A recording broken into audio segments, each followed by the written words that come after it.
From the top rope and the Great American Bash, I bid you all good evening, morning, afternoon, wherever you may be in this great land of ours or around the world. Welcome to the $55 million studio on the Pro Wrestle Machine. Here's another issue of the Wrestling Observer newsletter. This one has a story about an arrest of Scott Hall. Let's dive in. Thwart the use of the Pro Wrestle Machine. August 10, 1998 Wrestling Observer newsletter. By Observer staff.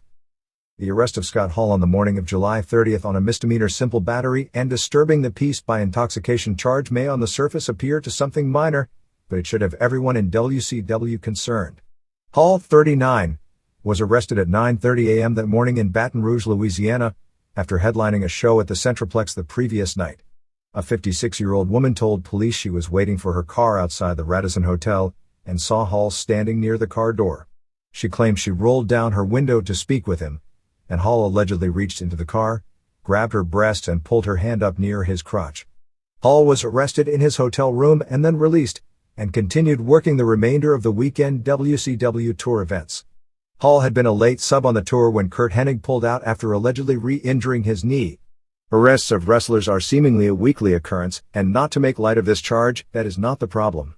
The problem is a scary pattern of behavior when it comes to Hall, who has within the past year plus been given 3 sabbaticals to go to rehab, and went on 2 of the 3 occasions, and also, while no doubt political in nature since it came on the same day he gave notice, has on his track record a 6-week suspension from the World Wrestling Federation in 1996 for testing positive for marijuana.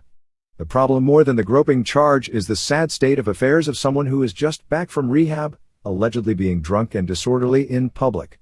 This is a business that didn't heed some warning signals with Louis Spicolli, and didn't heed a ton of warning signals with Brian Pillman, being given warning signals on a major star once again. At press time, WCW hadn't officially commented on the situation, and after Monday were told that the incident is going to for all real purposes be ignored, which is largely the same tact many other problems in this business are given, which has led to so many tragedies. The situation is doubly bad for Hall, as he's in the midst of a nasty custody fight, and a charge like that isn't going to do him any good in court. In what could prove to be the fatal blow for the Ultimate Fighting Championships, Viewer's Choice this past week decided to drop carrying all future events. With Request, the other leading pay-per-view distributor, having gone out of business, this leaves UFC without a distributor and would leave the show with minimal pay-per-view clearances, most of which would be either smaller companies that would have to be individually contacted, and in homes that have satellite dishes, which, despite inflated numbers released to the contrary, in reality only numbers between 3.5 million to 4 million homes. Officially, UFC is saying that it is going to forge on, with the planned show airing on October 16th in Sao Paulo, Brazil. The latest plans are that the show will air live and most likely feature 3 title matches, which would likely be Randy Couture versus Boss Rutan for the heavyweight title, Frank Shamrock defending the middleweight, under 200 title, and Pat Miletic versus Mikey Burnett to crown the first lightweight, under 170, champion. They have a subsequent planned show for December somewhere in the United States. The proposed November date at Tokyo Budokan Hall has fallen through. It is going to attempt to make a hookup with TVN. A distributor is attempting to break into the market as a competitor for Viewer's Choice that is targeting servicing smaller cable companies that aren't affiliated with Viewer's Choice. No deal between UFC and TVN had been reached at press time, and TVN at this point is a fledgling company itself. Viewer's Choice had already demoted UFC from VC1, its primarily pay-per-view channel, to its secondary Hot Choice, which was only available in 8.5 million homes nationwide, giving the most recent UFC, a tape show that aired on July 17th, roughly 12 million potential clearances among the total pay-per-view universe, which is now in excess of 35 million homes.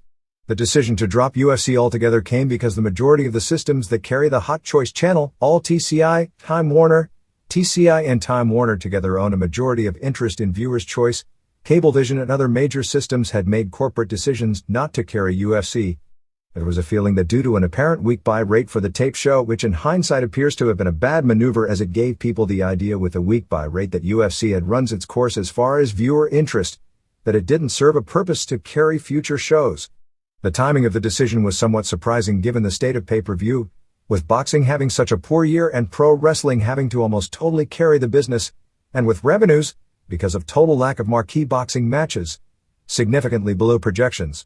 It also came just 1 week after an article in the trade journal Multi-Channel News on Pay-Per-View, which was actually about the success of WWF on pay-per-view this year, stated that among some systems that still carried UFC this year, which had been doing generally by rates in the 0.4 range, that UFC accounted for 9% of total pay-per-view revenue, easing the blow of a down year. In addition, the continued ban of UFC by systems is taking place during a year when the pro wrestling programming has become much raunchier and far more violent than UFC could ever hope to be. Greg Gaff in the article, the senior VP of coaxial cable, said that given the economics of this year's business and that UFC had toned down, he couldn't understand why UFC was still being banned from so many of the major pay-per-view companies. In its 8 years, the G1 Climax tournament presented every August by New Japan has been arguably for the Japanese hardcore wrestling fan, the highlight week of the year. The tournament, held on several consecutive days at Tokyo Sumo Hall, generally features the best heavyweight singles matches of the year within the New Japan promotion. Traditionally, through some excellent booking, usually tells a variety of stories, creating new matchups for the remainder of the year and early the next year, and usually elevates a few wrestlers that had been to that point stranded in the mid-cards. With events going on for several days in the same location, it has become something that fans from all over Japan travel to, and unlike the big dome shows where the promotion has to cater to a largely casual audience, these are the most knowledgeable fans that pack the 11,066-seat arena for several straight nights. Even though this year's tournament on paper going and looked disappointing compared to the standard set in previous years, there has never been a bad G1 tournament, and the initial tournament in 1991 was almost without question the best tournament of its style in the history of pro wrestling. And this was no exception, as the consensus when it was over this year was that it was a huge success both at the gate and even more so with the match quality. When the dust cleared after 3 straight full houses which drew more than $500,000 per night even with the heavily devalued yen, it was Shinya Hashimoto winning the tournament.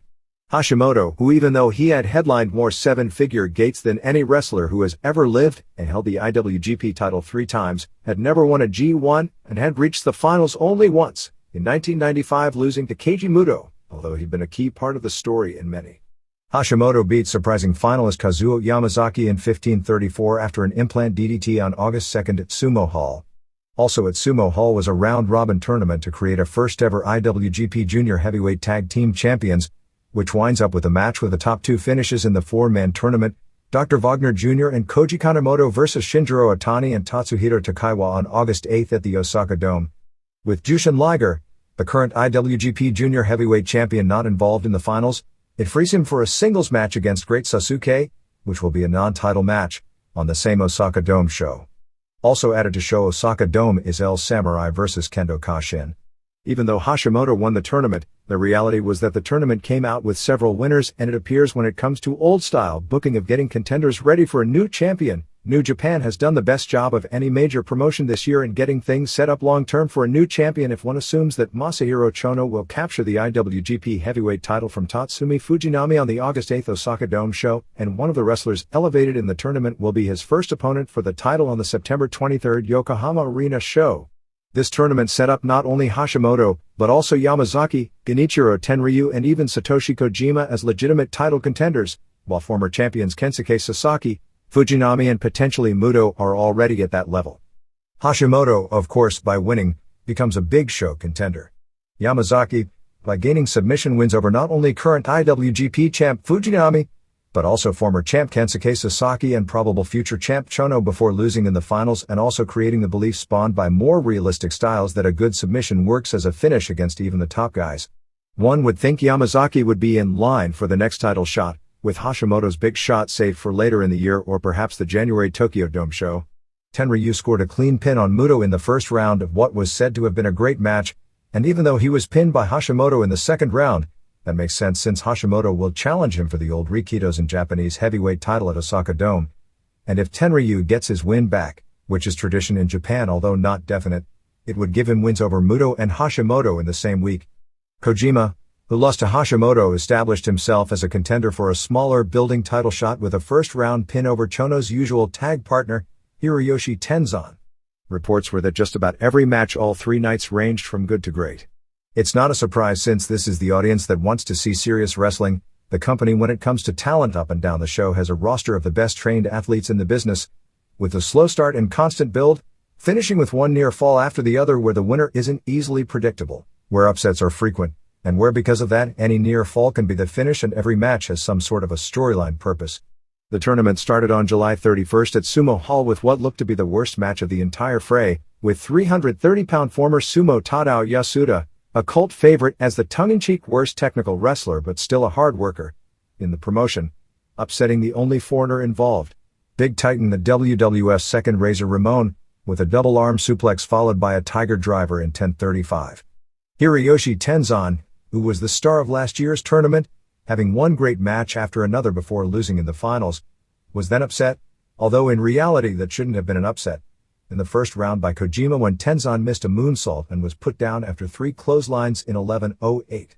As expected, Shiro Koshinaka downed Osamu Nishimura after his jumping hip attack and powerbomb finisher in 10:05, followed by Kensuke Sasaki, using his Northern Lights bomb to pin Michiyoshi Ohara in 10:59, and Hashimoto destroyed Tatsutoshi Goto when the ref stopped the match with Goto caught in an armbar in 4 minutes. In the biggest first-day surprise, Fujinami, the current champ, submitted to an armbar from Yamazaki in 7:35. Chono then used a chicken wing cross-face submission, now called a Teo lock, on Manabu Nakanishi in a match where the result wasn't a surprise, but the match was since many thought it was the best match of the entire card, going 18:52. Which is saying something considering the first 2 bouts on the show were said to have been great junior heavyweight tag matches, and Nakanishi is not a good worker but has credibility among insiders because he went to the Olympics as an amateur. Finally, in a match also better than expected but with a lackluster finish, Tenryu pinned Muto in 21:37 after 4 power bombs. The finish was flat because Muto raised his shoulder before the 3 count, leading to fans booing the finish. Muto, working on 2 knees that had recently had surgery and amidst reports that he may have to retire, did a real good long match here, and then they didn't build the match around the knee. In the quarterfinals, Kojima pinned Yasuda after an elbow drop off the top rope and a lariat in 13:38. Yamazaki scored his second upset, beating last year's winner Sasaki, spending the match working on Sasaki's legitimately ad left knee when the ref stopped the match as Yamazaki caught him with a cross knee lock in 6:42 of a real good match. Chono beat Koshinaka in 16:03 of their usual good match, once again using the chicken wing crossface as his finisher, giving him a new maneuver to go along with his STF, and Hashimoto pinned Tenryu in 13:13 with a brainbuster off the top rope followed by a DDT. The semifinals took place in the middle of the August 2nd show with Yamazaki using an ankle lock, the same maneuver Ken Shamrock uses as his WWF finisher, on Chono in 9:43, and Hashimoto used a reverse armlock DDT, the old Midnight Express divorce court move, an implant DDT followed by yet another DDT to pin Kojima in 13:57. The junior heavyweight tournament wound up with all 4 teams splitting their matches on July 31st and August 1st, leaving the winners on August 2nd to go to Osaka. Wagner and Kanemoto beat Kendo Kashin and Yuji Yasurioka in 1903 when Kanemoto pinned Kashin after a tiger suplex. Kashin and Yasurioka broke up as a team after the match. Atani and Takaiwa beat Liger and El Samurai in 14:50 when Samurai pinned Atani after a drop kick off the top rope and a dragon suplex. It was already announced that next year's tournament will again take place over 3 days from July 31st through August 2nd. Due to the Osaka Dome show on August 8th probably taking up several weeks' worth of television, it is believed television coverage of G1 matches and junior tourney matches will have to be heavily edited. As it turns out, the main event on WCW's Road Wild pay-per-view on August 8th from Sturgis, South Dakota will be a tag match with Jay Leno and Diamond Dallas Page versus Hulk Hogan and Eric Bischoff, stemming from the angle on the July 29th edition of The Tonight Show. At this point, Leno doing a wrestling pay-per-view hasn't gotten nearly the publicity that the appearance of Dennis Rodman and Karl Malone received on the previous show, limited to some of the entertainment news shows like Access Hollywood and E! Channel News, and a tongue-in-cheek tale of the tape graphic in the New York Post. It is expected that as the week progresses, with expected hype throughout the week on The Tonight Show, including another taped appearance by Hogan and video of Leno working out for his match, that mainstream pub will increase, although it's questionable to what degree because most of the major news outlets having already done their wrestling is hot story and probably don't want to deal with the subject until the next cycle. It appears the angle has been more of a help to Leno's ratings than to WCW's, as Leno had one of his biggest margins of victory over David Letterman this past week, winning the Late Night Wars by a 4.8 to 2.8 margin. In what will end up being the big angle for the match, Leno once again apologized to the short real old guy dressed up to be Hulk Hogan when the real Hogan and Bischoff showed up for a surprise run-in. Hogan shoved Leno and for a brief period, like maybe 30 seconds, took over the show with Bischoff kicking his feet up on Leno's desk. Leno came back with security, and in the melee, actually threw a knee at Bischoff, then from another direction, Page showed up and clocked Hogan, and security took Bischoff and Hogan from the premises. Page then asked Leno to be his tag team partner for a match in Sturgis, but never mentioned the date or that it would be a pay-per-view show. Leno, with very little thought, agreed to do it, saying he felt he could take Bischoff. It looked totally staged, although Hogan and Bischoff did a good job under those circumstances. Hogan in particular did not make it so obvious. The one interesting note is that the muscular guitar player, Kevin Eubanks, at one point was going to be in the match when it was a six-man tag, when standing next to Leno, and Page appeared to be about 5'8" because even Bischoff towered over him. Eubanks is going to be in Leno and Page's corner for the match. The last word we had, although this gets changed regularly, is that Disciple won't be in Hogan's corner or involved with this match. Both Leno and Eubanks are being trained in Los Angeles by Page, Chris Kanyon, and Eric Watts. Leno, who is 48, is said to be completely unathletic, and we're told there should be no chance of the fiasco at the last show where Hogan demands 45 minutes for his match. Page appeared briefly on the July 31st Tonight Show with Leno again plugging the match and saying Page is with him at all times, and then they showed Page hanging out by where the cue cards were. One has to give Page a lot of credit for his brain, as he's cleverly positioned himself into not only being in the main event of what will probably be the second biggest pay-per-view show of the year last month, not this month's, but also into this main event and 4 Tonight Show cameos in a very short period of time. Page has done a masterful job of positioning himself, and of course, being friends with Bischoff in a company where who your friends are means a lot more than your talent doesn't hurt. Also, to Page's credit, he is a good wrestler, a very hard worker in the ring and no doubt out of the ring as well, and a very good talker.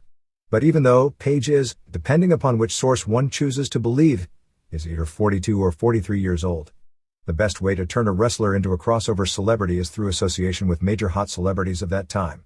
While Hulk Hogan, through his unique size and look, was going to be the biggest drawing card in the US during the 80s almost no matter what, he would have never been anything more than a pro wrestling star, even with the Rocky III spot, without the connection to Cyndi Lauper and Mr. T and the publicity behind the first WrestleMania. That first WrestleMania, Mr. T and Lauper also made Roddy Piper into enough of a celebrity that he could get regular work doing bad movies. Steve Austin was already becoming a huge draw to wrestling fans, but the Mike Tyson angle took him to the next level.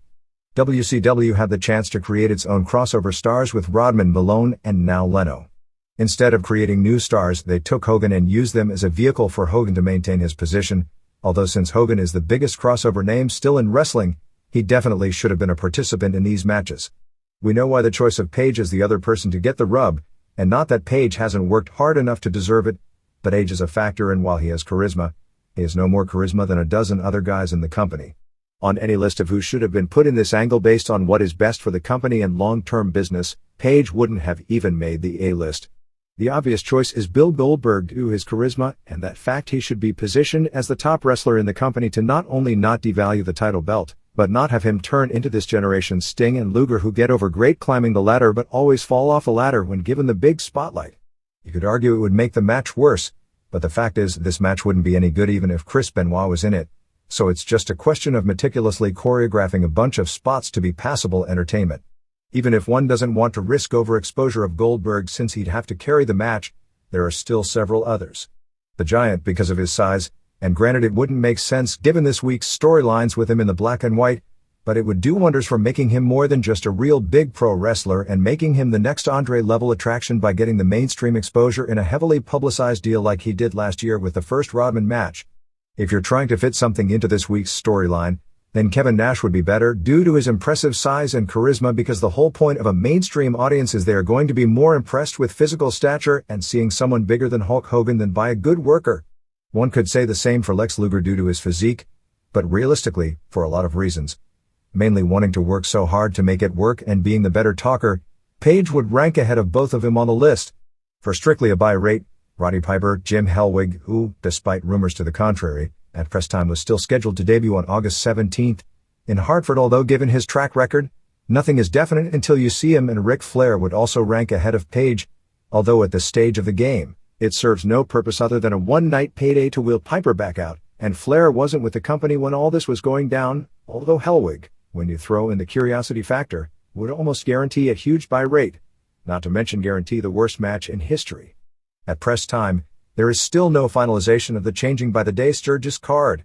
Matches that are definite are some form of a battle royal, which replaces the 8-man tag idea from last week, which will involve members of NWO Black and White, Giant, Scott Hall, Kurt Hennig, Scott Norton, and maybe Disciple, Red and Black, Nash, Conan, possibly Sting depending if his new gimmick was just for Monday or permanent, and possibly Luger depending on how long they are going to sell his injury angle from August 3rd, along with Bill Goldberg, with the idea of ending up with Goldberg and Giant to build to a title match on the Fall Brawl pay-per-view on September 13th from Winston-Salem.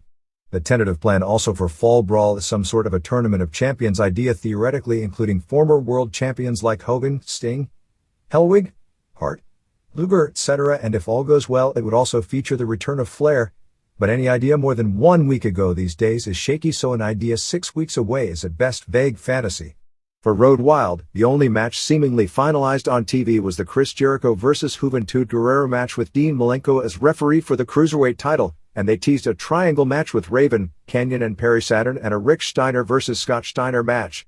The former is scheduled and the latter has been heavily teased but still isn't listed on any schedule.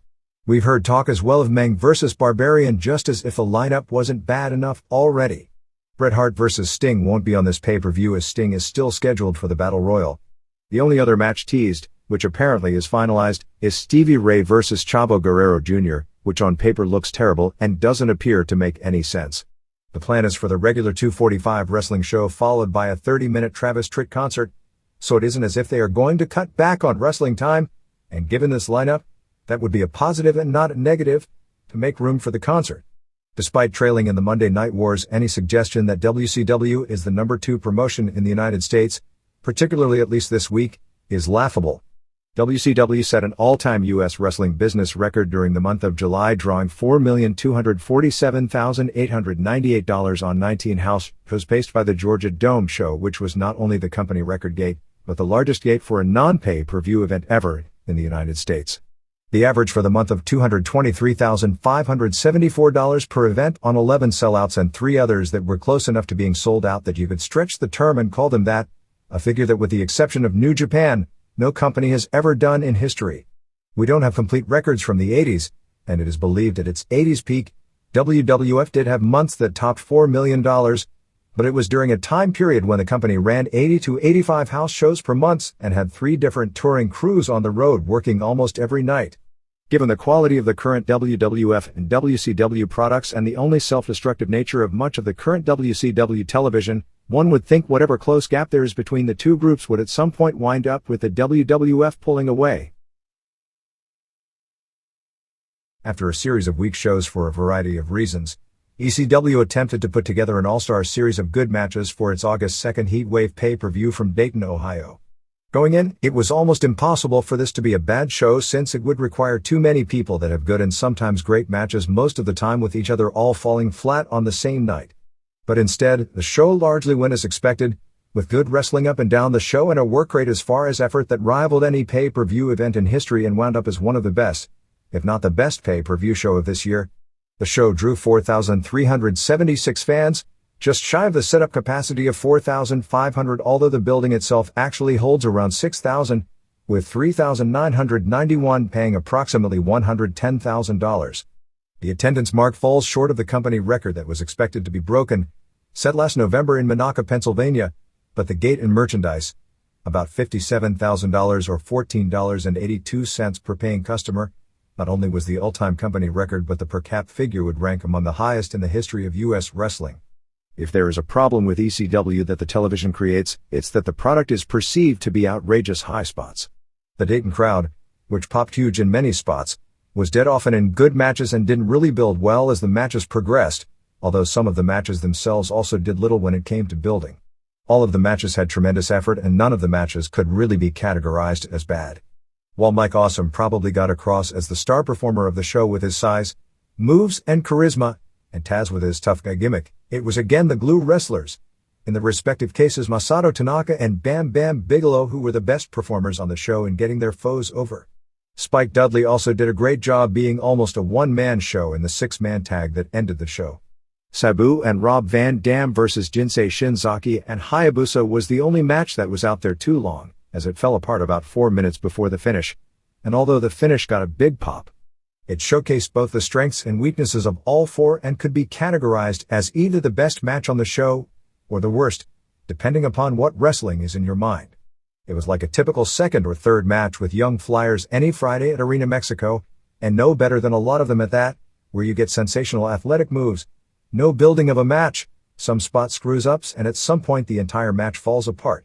As it was, the best of the four was probably Sabu, as Shinzaki and Hayabusa's reputation as workers were shown to be terribly inflated by their late 1997 Match of the Year level performances in All Japan against Mitsuharu Misawa and Jun Akiyama and Akira Taue and Toshiaki Kawada, and their Kawasaki Stadium match against AJ's Kobashi and Manukia Mossman. In FMW matches so far this year, Hayabusa and Shinzaki, based on what I've seen, worked at about the same level they did in this match, and if you see Hayabusa or Awesome against each other and then against Tanaka, you'll really appreciate just how good a worker Tanaka actually is, doing a lot of hot moves, actually missing more spots but not being very good at carrying matches. Van Dam was typical Van Dam. Great athletic moves, but the match would have been a lot better had it been 12 minutes of high spots than trying to do a 20-plus minute classic match of the year. The show opened with an intro by Joey Styles with Shane Douglas, who did color, and Francine. The high spot was Francine grabbed Styles' face and shoving it into her implants after Styles said his suit was double-breasted, like Francine, and Francine saying that she bet he didn't pay $6,000 for his suit like she did for her boobs. 1. Just incredible. PJ Walker pinned Jerry Lynn in 14:36. Nicole Bass, with a new nose, new boobs and new frizzy hair, looked tons weirder than usual, and boy is that a mouthful.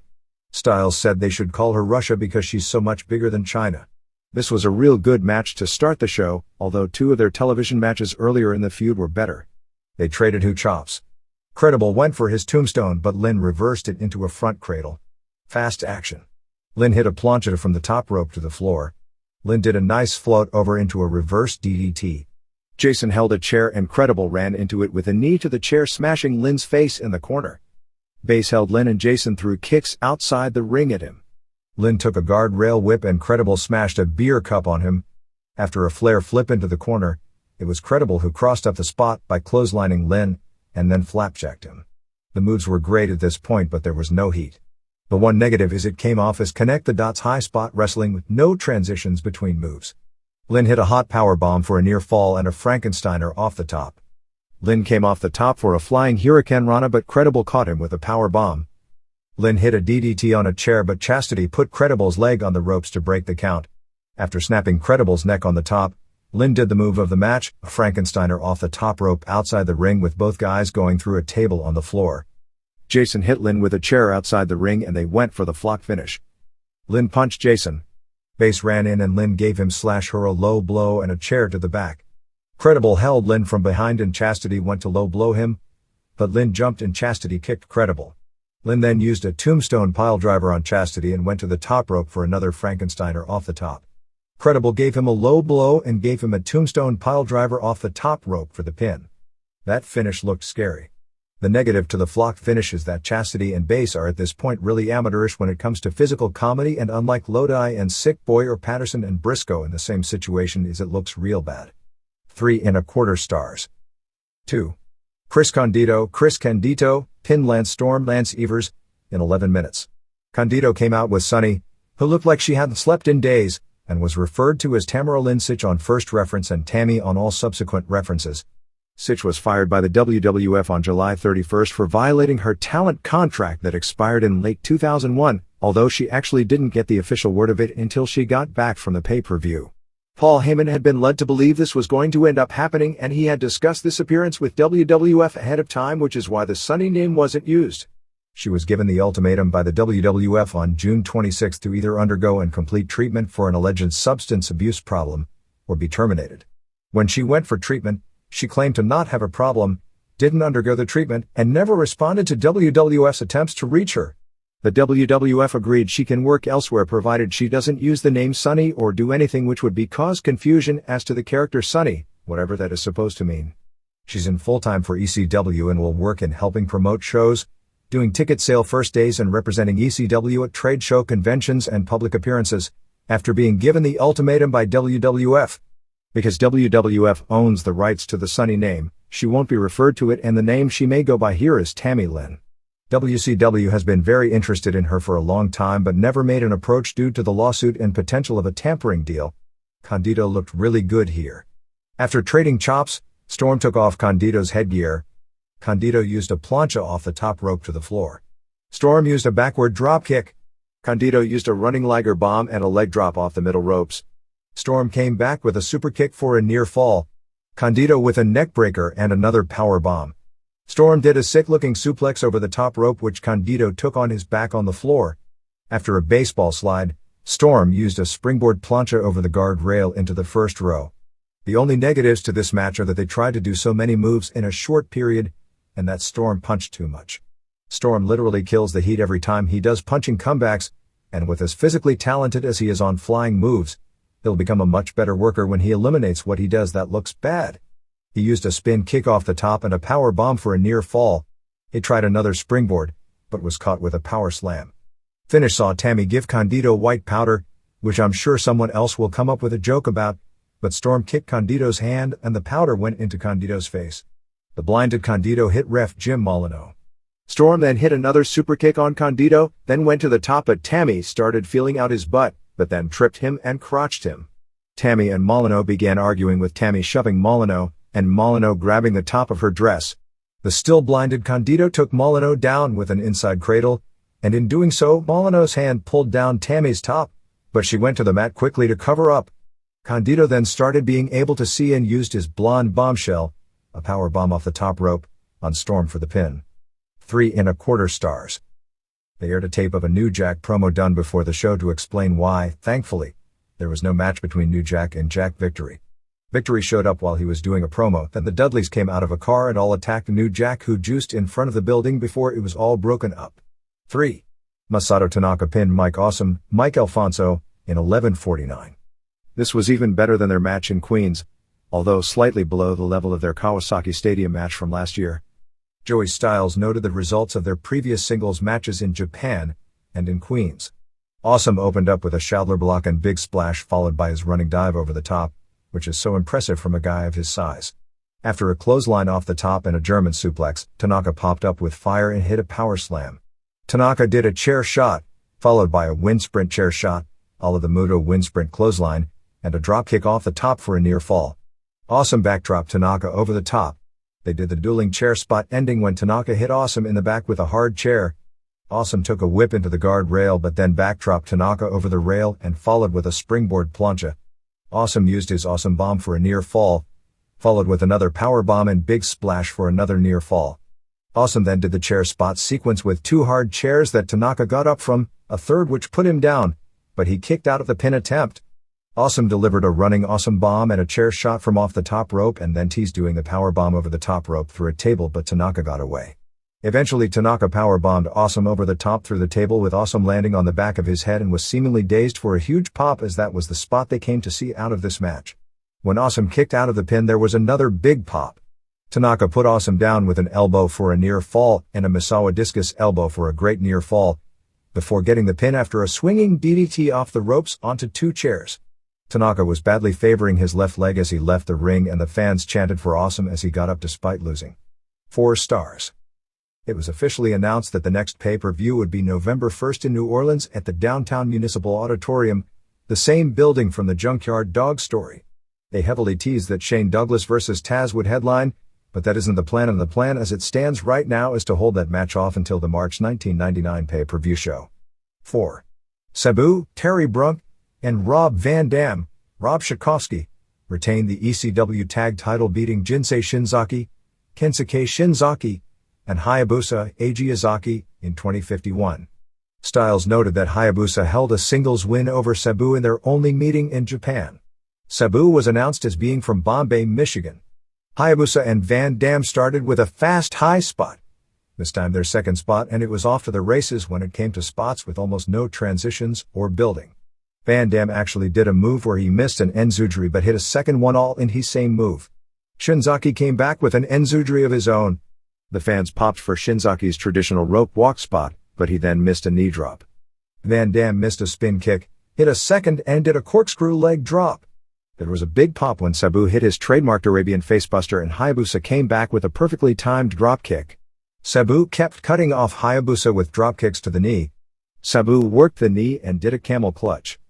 Shinzaki did a drop kick followed by a tope on Van Dam. Hayabusa kicked Sabu out of the ring and did an Osai moonsault on both.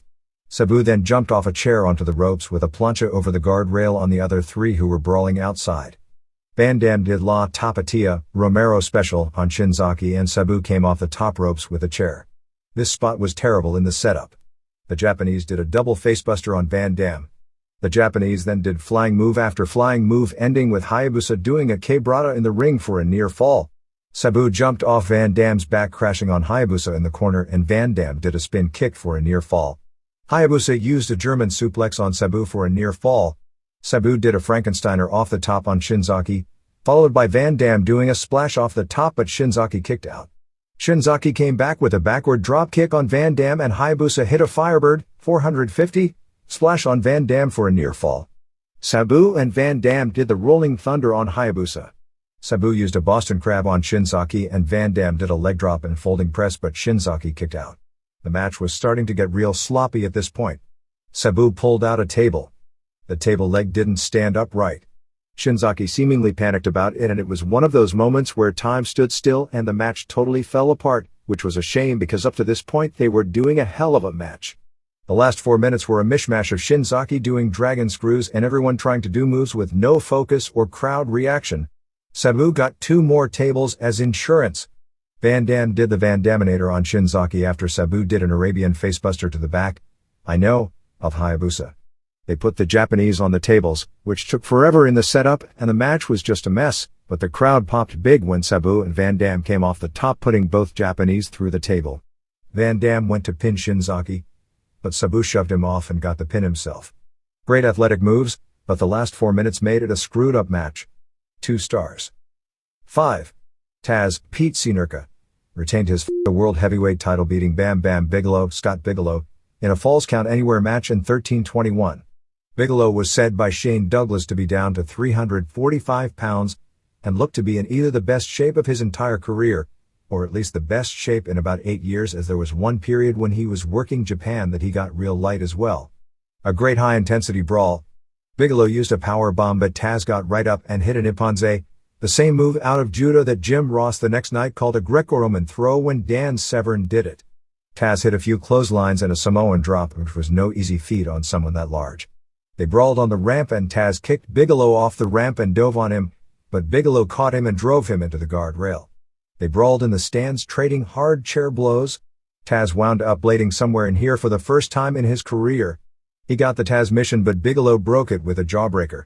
When they got back in the ring at 7:35, because of the hot pacing, Bigelow appeared really tired, but still delivered a hard power bomb and threw a table in the ring. He put the table in a corner and whipped Taz through it. Taz in return threw Bigelow through the table. They wound up back brawling on the ramp. Bigelow teased doing a suplex of Taz off the ramp, but at the high point, Taz reversed it with a DDT through the ramp. Mikey Whipwreck spent hours putting together that part of the ramp to break uncleanly but be gimmicked ahead of time. Both were in the hole for a while before Bigelow got up. Finally, Taz got out of the hole and ran after Bigelow and jumped on his back with the choke, and Bigelow tapped out. Shane Douglas threw a monitor off the set and claimed Bigelow didn't tap and was reaching for the ropes. 3 3/4 stars. 6. Tommy Dreamer, Tom Laughlin, and Sandman, James Fullington, and Spike Dudley. Matthew Hyson beat Bubba Ray, Mark LaMonica, and D. Von, Devin Hughes, and Big Dick, Alex Rizzo, Dudley in a street fight in 14:26. The Dudleys did lengthy mic work before the match, with Bubba challenging anyone in WWF and WCW and the fans. Finally, Joel Gertner did his intro spot. They brought out a blow-up doll with Beulah's face on it. The faces came out, all with ladders. Sandman juiced before the match even started, smashing the beer can on his forehead. Dreamer and D. Von started out doing Malenko Guerrero spots. Finally, Spike tagged in and took a beating. He took a sick power bomb from Bubba and bumped all over the place for him.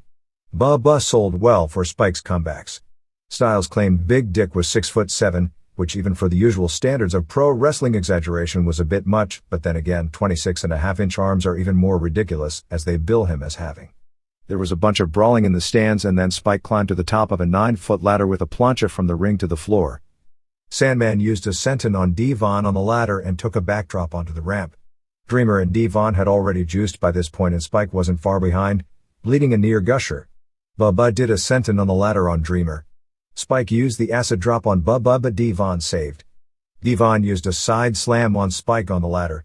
Aside from the stiff spots, the brawling in the ring was really bad, in particular by Sandman, who really is little more than a ring entrance now. All three Dudleys were tied upside down in the corner. Dreamer used a figure 4 on Sign Guy Dudley.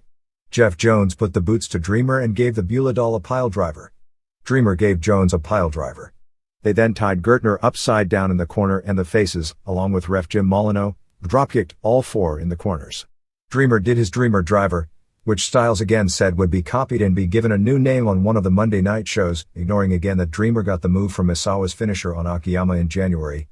Big Dick did a neck-hanging tree bomb on Dreamer on the table, which is called Total Penetration, which no doubt will soon show up as a name for some move by Val Venus. Bubba hit Sandman with a wicked chair to the head. After Bubba missed a splash on the ladder, Dreamer DDT'd him on the ladder for a pin. Right after the pin, Victory showed up and broke a guitar over Dreamer's head.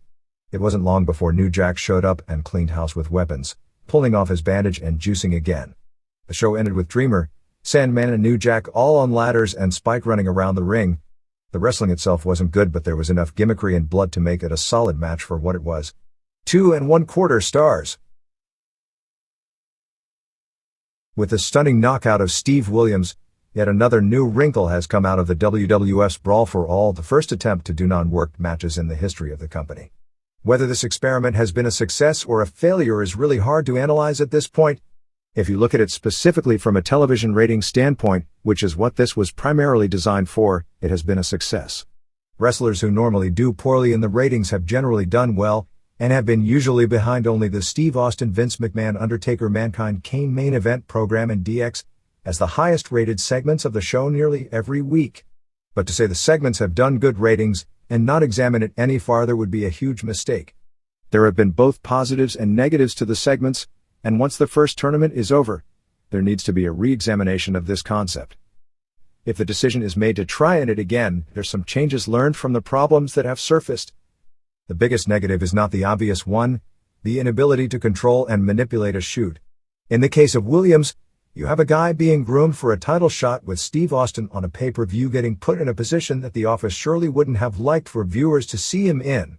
This isn't to say Williams is dead, because that's stupid in this day and age when you can rehabilitate anyone with a few wins, and most fans forget everything they've seen within a few weeks due to the sheer volume of television product. But has some of the luster been taken off him as the toughest man in wrestling, which probably was the key thing that he was going to be marketed as going against Austin? Absolutely no question. We've already seen in rings earlier this year a similar and even higher profile situation when Kiyoshi Tamura, being groomed for the top drawing spot in the promotion, was put into a shoot was an apparent safe opponent, who was much larger and much younger, and a lot better than probably anyone in the company realized going in. It cost rings in attendance for the next few months, although Tamura may have rehabilitated himself somewhat or perhaps almost totally in putting on such a great performance in his worked match with Tsuyoshi Kosaka, and I guess we'll find out the answer to if he did or didn't over the next few months, as he's now the top draw in the company. But the biggest problem isn't the occasional upset, it's the injuries. These are men who are trained in working and not in shooting, and the Brawl for All environment is a different form of competition than even those who were high caliber in their chosen sports before doing pro wrestling have probably ever done. Well, Bart Gunn has experience in tough man contests, and this fared him better than Williams' experience as an amateur wrestler, probably because Williams hasn't competed in wrestling at a high level in 16 years. Nobody had ever done anything exactly like this. Wrestling in the WWF is a hazardous enough job, taking bumps 180 to 200 nights per year and training to maintain a look without factoring in the drug use. The injury rate is already alarming, as any examination of 1997 will show. The Brawl for All greatly magnifies that. Thus far, we've seen Savio Vega suffer an injury to his 7th cervical vertebrae in his neck, Hawk suffer a broken nose, several more minor scrapes like bloody noses, Steve Blackman suffer a ruptured tendon in his knee, in training for his second Brawl for All match rather than an actual competition, and the worst injuries of all to Williams, who was hospitalized most of the night after his match with Gunn in Anaheim with a torn hamstring and torn buttocks, which wound up with him on crutches and will keep him out anywhere from 4 to 8 weeks, right during a period where the plans were to start giving him a mega push. The reality of the Bart Gunn match wasn't so much that Gunn knocked him out, which he did, but that Williams suffered his most serious injuries in the second round on the takedown Gunn gave him, and took competing and attempting to win so seriously that he refused to heed to common sense and give it up at that point. He came out for the third round on one leg feeling if he hung on he could still win, and that first injury led to his suffering the dislocated knee on the second takedown and rendering him basically immobile to where Gunn could pummel away at him and eventually knock him out with seconds left in the third round, leading to the third injury, the dislocated jaw. Are 4 wrestlers being injured to varying degrees an acceptable number out of 10 matches? That's not a decision that's easy to make but is probably the key point that has to be considered when this is over. Looked at from purely a fan's standpoint, I'd call the event a success thus far. It's certainly something everyone talks about after it happens, and the Bart Gunn knockout of Williams, at least to insider fans and even more so to those within the business where it realistically became the most talked about thing inside the ropes since the match in Montreal, was the talk of wrestling for several days. While there has been a negative crowd reaction live to the matches more often than not, the important decision as far as crowd acceptance isn't whether people like or are intrigued by the unpredictable nature of it. Whether it's the talk of wrestling inside the business, whether people on the internet praise or knock it, or whether the fans are silent, boo it heavily, or cheer it to no end.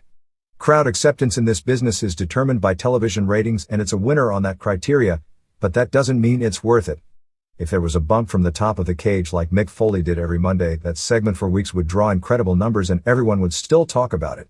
But after a few months you'd have no wrestlers left in the company, so it wouldn't be worth the risk. The other problem is overall planning and organization. This was almost thrown together at the last minute. Wrestlers had almost no lead time to train specifically for the event, and in the early matches we saw people who really didn't know what they were doing and who got winded very quickly. It may have been put together as an experiment, probably with the idea of creating a star in Williams and shocking a few people and widening the Monday ratings gap. Maybe the end result is it'll create a star in Gunn, or someone else if a guy can win the tournament in impressive fashion. Maybe not. The first round changed several times, and then the second round bracketing was changed again. At press time, the plan for the remainder of the second round, which would be shot on August 10th in Omaha and August 11th in Des Moines, would be Darren Drozdov, who didn't look impressive going to a draw with Hawk in his first round match. Going against Savio Vega is ready, but more likely Brackus, who also didn't look impressive aside from just having guts to hang in there while Vega was pounding on him, and Mark Marrow unless Blackman is recovered enough by next week, who is said to be chomping at the bit to get back in after being embarrassed in his first round match against Bradshaw. The semifinals will be Gunn vs. Godfather and the 2 winners on August 10th and August 11th facing off. But plans change on a weekly basis as this goes on and probably will change again. Severn pulled out of the tournament after winning his first round match over the Godfather, because among other things, the rules as they are don't make it impossible for him to win decisions, but make it impossible for him to look impressive even if he were to win the entire thing, and there is no guarantee he would under these rules. He was basically in a lose-lose situation.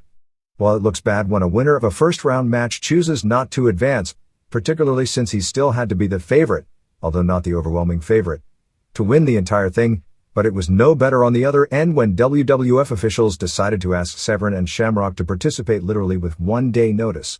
So Godfather was put back in, and won his second-round match over 2 Cold Scorpio, so you got a guy who has lost by a one-sided score making the Final Four.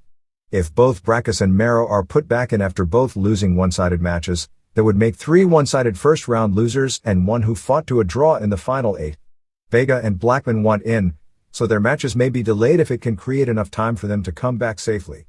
There is also talk of putting alternates in, such as Sean Stasiak or Mark Henry, both of whom wanted to be in it, although in the case of Henry it's a risk because at his size with the expected lack of mobility and hand speed with his strongman gimmick he could be badly exposed. It is in nobody's best interest to allow anyone back while injured, and not thinking things out already created one potential major travesty that luckily the WWF avoided when Quebecer Pierre was allowed in with one eye and Williams was pounding him from his blind side, but luckily in stopping him didn't injure his good eye. That was also a potential PR disaster when it comes to producing unsanctioned shoots in commissioned states using a fighter whose lack of vision would never enable him to pass a fighter's physical for this type of combat, and would bring up questions as to why the state of New York allowed him in. One would figure that we haven't seen the last of the injuries, and by the time the finals roll around, the winner may not be someone who has impressively won 4 matches, but simply, like UFC 3 where Steve Jenham won when both Hoist Gracie and Shamrock pulled out due to injuries, simply the guy who is in the right place at the right time. So with all that, here are a few suggestions if the decision is made to continue this next year or any time in the future.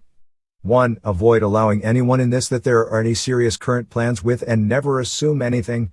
WWF was smart enough to avoid allowing people like Steve Austin, Undertaker, members of DX, Kane, Mankind, etc., because in every one of those cases it's a lose-lose proposition.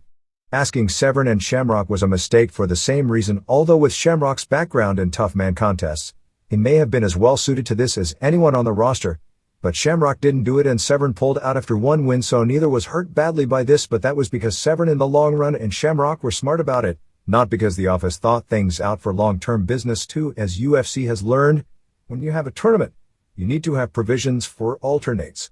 Allowing guys who lose, particularly in one-sided matches, to advance cheapens any tournament that is supposed to be a shoot and also creates a situation where a guy well behind on points theoretically could try and hurt his foe because based on previous rules that would enable him to continue. Something I don't think in an environment like the WWF where everyone works together would ever happen, but it's still a major rule flaw as it stands. And changing the bracketing in midstream only shows to the public how disorganized the thing really is. Leave the disorganization to WCW because the fans of the WWF are under the impression there is a difference when it comes to planning, thought process, and organization between the two products. 3. The rules are really tricky. Obviously WWF has worked very hard in states to take commissions out of the picture, and this thing could bring them back in. But it's weird when the fight goes to the ground that it stops. The ring isn't the safest place for this type of combat, but the WWF probably doesn't want to be put in the position to fight the fight against ignorance that has come close to destroying UFC by creating a safer environment, the octagon. But that looks barbaric to outsiders. I'd like to see rounds increase from 60 to 90 seconds, but that does run the risk of boring TV from a bad non-angle non-worked match, but the 60 seconds rounds end too quickly and makes conditioning less of a factor than it should be.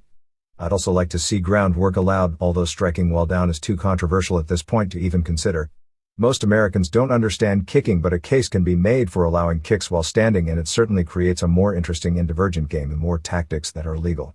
However, this is wrestling, and to even things up for wrestlers, the fight should continue after the takedown. When I've talked to people in the gym that are somewhat intrigued by these matches, and I should point out that while inside fans know these matches are shoots, most casual fans believe them not to be, although most are curious about whether it is, as opposed to regular wrestling where there is no such curiosity, and I believe that little bit of curiosity explains the good ratings, since the feeling is that nobody switches to the other side while a brawl for all match is in progress. The complaint is always the rounds end too quickly and that it looks stupid when someone is put on his back and then it's broken up. I'd suggest a rule change next year which adds 10 points for putting the foe's shoulders down, so for a wrestler there is something that would become the equivalent of a knockdown. The grappler then could take the fight to his domain provided he has the ability to take it to his domain, and he's already handicapped enough under these rules because of the big gloves. As the rules stand, while the wrestler can get points for a takedown, the minute it gets under his domain, the advantage again reverts back to the better puncher. I'd also allow submissions and have them equivalent to a knockout, so a pin wouldn't end the fight, but would give the man 10 points and they'd stand the guys back up. A tap would end it, which would add to the fight and the strategy because more offensive weapons would be allowed and the better all-around fighter would be favored. While resting against the ropes to make it difficult to take someone down is part of any fighting sport, grabbing the ropes to remain upright and avoiding a takedown should be illegal. The Monday Night Raw win streak is now 9 of the past 10 weeks, and that combined with a strong showing for the debut of Sunday Night Heat, some of which carried over to the USA Network's Sunday Night Young adult-oriented TNA shows that followed has to leave the network nothing short of thrilled with the current WWF product. The actual Raw rating on August 3rd is contradictory, although there is no dispute the show captured 6 of the 8 head-to-head quarters. According to the USA Network, Raw did a 4.98 rating, 4.78 first hour, 5.18 seconds hour, and 8.4 share. The Nielsen overnight computer printout listed the Raw rating as a 4.77, 4.47 first hour, 5.08 seconds hour, and a 7.9 share. Both sources have the same information for Nitro, a 4.20 rating, 4.26 first hour, 4.02 seconds hour, 4.32 third hour, and 7.03 share, with the Nitro replay doing a 1.5 rating and 8.8 share. The debut of the 1-hour Sunday Night Heat at 7 p.m. Eastern Time on USA drew a 3.67 rating and 7.65 share. The show was hosted by Shane McMahon, in his first major outing as a broadcaster, which relegated Jim Ross and even more so Jerry Lawler to supporting roles.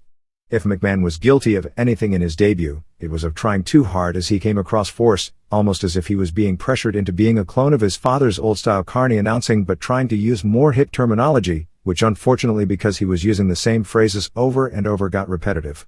They also couldn't decide on his role, as if he's playing the rich kid brat who gets the job handed to him by his father, or the cool guy who openly roots for all the babyfaces. The show was entertaining, used largely to set the table for matches and angles on Raw the next day, and fast-paced in the same successful vein as the current Raw. Since the show was taped in Anaheim, the USA Network was heavy in cross-promotion as 3 members of the cast of Pacific Blue, which follows Heat on Sundays, appeared on the show, 2 of which did an angle which was actually the highlight of the show. Mario Lopez, better known as Slater from the old Saved by the Bell show, was pie-faced by Val Venus as Venus was coming on to one of the female leads on Pac Blue. She totally overreacted, while Lopez, who looked to be about 175 pounds, was ridiculously cocky and unrealistic, being confronted by a man who had him by around 70 pounds. Lopez hopped the rail and did a double leg takedown that, had Dan Severn done a few like that, he'd be one of the most over wrestlers in the company, flattening Venus. They're just lucky that Bill Watts was no longer working for the company, seeing a small actor flatten a pushed star, because he'd go postal at the very idea and begin shooting out all the lighting fixtures in Titan Towers. Pac Blue followed the wrestling with 2.8 compared with a 2.0 the previous week, and they were already heavily pushing the WWF time because the August 9th Pac Blue features the WWF getting revenge as Hunter Hearst Helmsley does fight scenes with just about every male member of the cast, including pounding on Lopez. After handing the WWF huge ratings for the final 5 minutes for the past several weeks, WCW Nitro after the 5 minutes actually spelled a difference in a close week, went 5 minutes long this week as well. WWF, with Steve Austin and Undertaker vs. Rocky Maivia and Owen Hart for the tag titles, drew a 5.22 final quarter and 5.855 minute overrun compared with WCW, with a tag title match with Scott Hall and the Giant vs. Bret Hart and Sting doing a 4.18 and 3.99 respectively. Head-to-head comparisons saw Nitro win the first quarter with a 4.1 Goldberg interview angle with Sting, NWO Hart plus Duggan vs. Adams, the 3.9 Nation interview with Austin and Undertaker coming out, Raw did a 4.5. Mero vs. Golda and Scorpio vs. Kama Brawl, to 3.9, Raven angle with Saturn, Raw did a 4.9, Outlaws vs. Mankind and Kane, 3.9, Jericho/Malenko interview, Eddie Guerrero vs. Guerrera, Raw did a 4.5, Hawk vs. Jarrett, McMahon interview to 4.4, Bismarck vs. Ray, Conan vs. Hennig, Raw did a 5.7, McMahon interview with Austin and Undertaker showing up, beginning of X-Pac vs. Triple H a 3.6, Jericho vs. Mysterio Jr., Raw did a 4.7, ending of X-Pac vs. Triple H, to 4.4, ending of Jericho vs. Mysterio Jr., Nitro won its second quarter with a 5.0 Shiner and Bagwell interview, angle where NWO attacked Paige and Kimberly, to 4.4, Severn vs. Brown and Singh segment, before the 5.2 to 4.2 final quarter. Herb Glossbrenner, the world's foremost authority on Iron Game statistics, sent us some notes on the actual strength and lifts by the strongest pro wrestlers of this generation. His feeling is that of the modern generation pro wrestlers, not including a guy like Bill Kazmaier, who may have been the strongest ever but wasn't really a pro wrestler that made it in the business, that Ken Patera and Doug Furnas were the 2 strongest of this period and possibly 2 strongest full-time pro wrestlers of all time. Patera was the first man in history to clean 500 pounds in competition in November 1969. He would have been the first man to clean and jerk 500 had his foot not slipped when trying the overhead portion of the lift on September 20, 1970. Although Patera bombed out in the 1972 Olympics, his career highlight came in 1971 when he finished second in the World Championships to the legendary Russian Vasily Alexeyev. It was the first American to press overhead 500 pounds and to clean and jerk 500 pounds, and on July 23, 1972 at a meet in San Francisco, he did 505 in both lifts at the same meet to set American records in both. If you combined overhead lifting and powerlifting, 2 separate sports that there isn't a lot of crossover in because of the specialization involved, Patera's totals are still to this day the 5th highest of all time, which is saying something since he retired from competition 26 years ago, and few sports marks hold up that long, as he did a competition 820 squat, 550 bench press and 785 deadlift. Patera's lifting weight was 332 pounds, wrestled at around 260 pounds most of his career. Mark Henry, 27, wasn't among the best weightlifters in the world but won a drug-free world title in powerlifting, and his combination weightlifting and powerlifting marks combined of 3,264 pounds is the highest total of all time, as he was one of the few men to compete at the elite level in both sports. His best power lifts were a 953 squat, a 525 bench press and 904 deadlift. In weightlifting, his best marks were a 396 snatch and 485 clean and jerk. His lifting weight was 412 pounds, but has now trimmed to 385 for pro wrestling.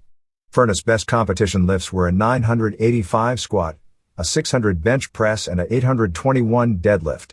His powerlifting total of 2,403 set 10 years ago remains a world record in the 275-pound weight class, and actually beats out Henry's total of 2,339, and he did the lifts weighing around 140 pounds less. Furness was APF World Powerlifting Champion in 1988 and during his powerlifting career set more than 24 world records. When he weighed nearly 275 pounds, he had 32-inch thighs which were totally freakish for a man of his frame. Scott Norton on May 7, 1988 did a 640-pound competition bench press, which still ranks him in 22nd place on the all-time American list.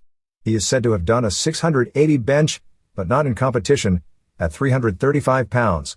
Nick Busick did a 525 bench press in competition in the 242-pound weight class, at a body weight of 230. Tony Atlas did a 550 competition bench at 250 pounds. Jim Neidhart never competed as a powerlifter but has done a 688 squat, 570 bench press and 705 deadlift in the late 70s and was a finalist in consideration at one point for the old CBS World's Strongest Man contest, but colorful bodybuilder Mike Dayton, who did a famous pro wrestling match with Antonio Inoki, got the nod ahead of him. New Japan G1 Climax Tournament History, all finals at Tokyo Sumo Hall August 11, 1991, Masahiro Chono pinned Keiji Muto 29-03. August 12, 1992, Masahiro Chono pinned Rick Rude. Tournament was also for the vacant NWA World Heavyweight title, 29-44. August 8, 1993, Tatsumi Fujinami beat Hiroshi Hase 21-49. August 7, 1994, Masahiro Chono beat Power Warrior Kensuke Sasaki, 21-15. August 15, 1995, Keiji Muto pinned Shinya Hashimoto 24-08. August 6, 1996, Riki Choshu beat Masahiro Chono 13-45. August 3, 1997, Kensuke Sasaki pinned Hiroyoshi Tenzan 8-09.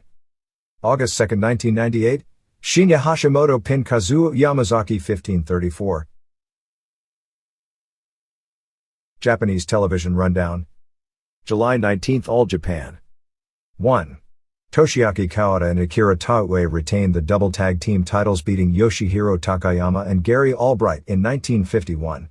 The second half of the match aired on television. It was sloppy as hell, but the work was stiff.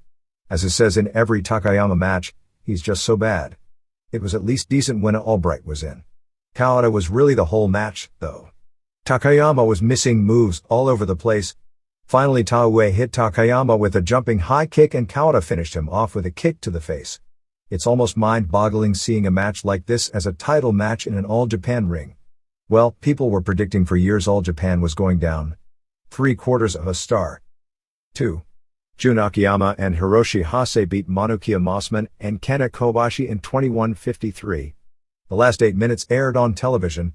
Most of the match was a backdrop to continue the storyline that, unlike Kawada, who was a good sport and it cost him the title when he refused to work on Kobashi's bad knee, that Akiyama would exploit the right knee and worked it almost constantly, went in with Kobashi to soften him up for the title match. Hase helped out, also continuing to work on Kobashi's knees. After a 20-rep giant swing, finally Hase pinned Mossman after a Northern Lights suplex. 3.25 stars. July 25, New Japan. 1. Keiji Muto and NWO Sting beat Satoshi Kojima and Manabu Nakanishi in 13-18. The final 6:30 aired on television. This was Muto's first match back after surgery on both knees. Although he did a pescado early, it was clear he came back too soon. Still, since his partner isn't on the level, he worked most of the match. Match had no heat at all, which was partially because it really was a dead crowd, as it says something when a Kojima match doesn't have good heat. Muto and Kojima totally screwed up the handspring elbow spot. Muto ducked a sandwich lariat and finally, after teasing it several times, hit the moonsault on Kojima, and Sting got the pin on Kojima after following with a clothesline off the top rope. Muto really needs to retire the moonsault, even though he's the one who popularized it and it's what he's known for, because his knees just can't take that pounding anymore. 1 star. 2. Jushin Liger and El Samurai beat Shinjiro Otani and Tatsuhito Takaiwa in 1729. Final 5 minutes aired. Typical great stuff. It's amazing that the other three really blow Liger away nowadays. Finish saw Liger pin Otani after a German suplex and a palm thrust. 3.5 stars. 3. Genichiro Tenryu and Shiro Koshinaka beat Tadao Yasuda and Shinya Hashimoto in 1721. The last 7 minutes aired. They were really pushing a who's the toughest storyline for the Osaka Dome match with Tenryu versus Hashimoto. They chopped each other back and forth for 2:30 before finally both went down. Although they weren't the most brutal chops you'd ever see, there were so many of them that both men's chests were welted up by the time they were done. This was the match where reality hit Tenryu. After all those great matches, he really showed the effects of his age and his years of pounding here. Tenryu ended up pinning Yasuda after an elbow drop off the top, an enzujiri and a second elbow off the top. You could see Tenryu really wasn't relishing the idea of coming off the top twice onto his hip at his age. 2 stars. 4. Tatsumi Fujinami retained the IWGP Heavyweight title beating Hiroyoshi Tenzan via submission with a Manjigatami, Octopus, in 1607. This was a slow-paced old-style match, but without much of a big finish. No heat either. Near the end Tenzan did some nice stuff, in particular a combination Indian Deathlock and Wakigatami, Fujiwara armbar, followed by a German suplex. But overall this was a boring match, particularly for a world title match as the main event on a big show. 1.25 stars. July 26th, All Japan. 1. Kobashi beat Akiyama in 32:50 to retain the Triple Crown. The last 22 minutes aired. This was a total story match with Akiyama doing almost nothing but working over Kobashi's right knee. Kobashi did an incredible sell job the entire match, really making the match into something very close to a memorable classic. I wouldn't call it match of the year, but it was a very different than the usual you'd expect from these two and was a very simple old-style excellent match. It was really the Kobashi show the entire way, selling big, and whenever he'd start his comeback, he'd get cut off with another knee shot, usually snapping drop kicks. Akiyama may be the best heavyweight worker in the world right now, and this match really didn't take full advantage of his talent, but it was a great match to get Kobashi over. They did a graphic noting that the two had 9 previous singles matches in their careers, with Kobashi having 7 wins and 2 losses. Akiyama at one point used a dragon screw off the apron. They came up with some very clever spots to set up new dropkicks to the knee while it was outstretched and Kobashi couldn't protect it. This was very similar in psychology to an 80s Flair match, although without any of the trademark Flair match spots. Toward the finish they had some great near falls by Akiyama with exploders. After getting a near fall with a brainbuster, Kobashi hit a desperation lariat. Akiyama hit another exploder for a near fall, but Kobashi came back with a sleeper, and then took the sleeper over backwards into a sleeper German suplex, similar but more impressive looking than Johnny Ace's Cobra Clutch suplex. After 2 more hard lariats, Kobashi got the pin. Kobashi's amazing sell job continued in his post-match in-ring interview and after the match. You can see they are setting Kobashi up to lose the title probably next month because this match was almost a desperation overcoming all-odds victory with a bad knee, and seemed to set up him giving it his all and having little left to give next time. We'll see. 4.5 stars. Puerto Rico. We don't have any details, but did get the results of the WWC 25th anniversary show at Hiram Bithorn Stadium. Carlos Colon regained the Universal title for a record 1,025th time, beating Ray Gonzalez in the main event. Glamour Boy Shane won the Puerto Rican title from Villano Tercero. In the other title matches, Jerry Estrada retained the WWC Junior title beating Black Boy, while Pierre Roth Jr. retained what was billed as the WWO Intercontinental title, going to a double disqualification with Mil Mascaras. Ricky Santana beat El Texano in a hair versus hair match, while Invader 2, Roberto Soto, beat Invader 3, Johnny Rivera, in a mask versus mask match. Mexico. A correction in regard to the July 18th mass tournament at Los Palacio de Deport in Mexico City, which drew 21,000 fans in the 30,000-seat arena, promoted by Radamés Coco, who was fairly well known not that many years ago as the wrestler Masacre for CMLL, and was the first Mexican wrestling show ever to be put on pay-per-view, and we understand it did killer business for Sky TV. This should lead to more Mexican wrestling pay-per-view shows. We had reported it coming down to El Hijo del Santo versus Guerrero de la Muerte, but it was Muerte's tag partner Guerrero del Futuro who kept losing with Santo and finally lost the singles match to Santo, and unmasked as Jose Luis Feliciano, 39, of Juarez. who was a major star before putting on the mask in the late 1980s as part of a famous trio called Los Temerarios in that era. The tournament was nearly screwed up when Mr. Niebla blew out his ankle. Luckily, Niebla and Black Warrior were scheduled to lose to Super Astro and Dr. Wagner Jr. and advance to the finals against Santo and Futuro. However, Niebla and Warrior had to win that match, which would have been basically hard to pull off since Niebla couldn't even work. So they had Villano Tercero clock Santo with a chair at the bell, and Warrior pinned him right away, and went right to the Santo vs. Futuro mask match, with Futuro dominating the injured Santo until missing a dive, and Santo won the match with his trademark La Caballo, camel clutch, finisher. In the July 24th Silver Legends tournament, it wound up with Scorpio Jr. pinning Negro Casas to win the elimination aspect of the tournament itself. Several of the real legends of Mexican wrestling were at this show, including Cavernario Galindo, the famous heel in the days of Santo, Scorpio Sr. and Karloff Lagarde Sr. This set up the July 31st final match at Arena Mexico, where Santo would defend his family's good name against Scorpio Jr. Speaking of Santo, the combination of Arena Mexico running the tournament using his name and the 56th anniversary of his debut under the mask has led to a lot of historical articles on his career. Apparently, as was wrestler Jesus Lomelin, who is credited for coming up with the idea of El Santo, and during his career they believe he wrestled in a total of 15,000 matches, wrestling from 1935 to 1982, which, if even close to true, has to be some sort of a world record. Also at the July 31st Arena Mexico was Rayo de Jalisco Jr. and Atlantis and Brazo de Plata versus Los Hermanos Dinamita, Emilio Charles Jr. and Niebla and Shocker versus Apollo Dantes and Villano 4 and 5. The biggest AAA show of the week was July 31st in Querétaro, headlined by a women's cage match with Xochitl Hamada, Miss Janet, Venus, Rossi and Alda Moreno, and Lady Luxor, and maybe one or two others, with the final women left in the cage losing either her mask or hair, plus Duro y Directo, who formerly worked here as Mascara Sagrada Jr. and La Parca Jr., teaming with Octagon and Pentagon versus Kickboxer and Espectro Jr. and Cibernetico and Chiba. AAA is also returning to Juan de la Barrera Gym in Mexico City on August 7th.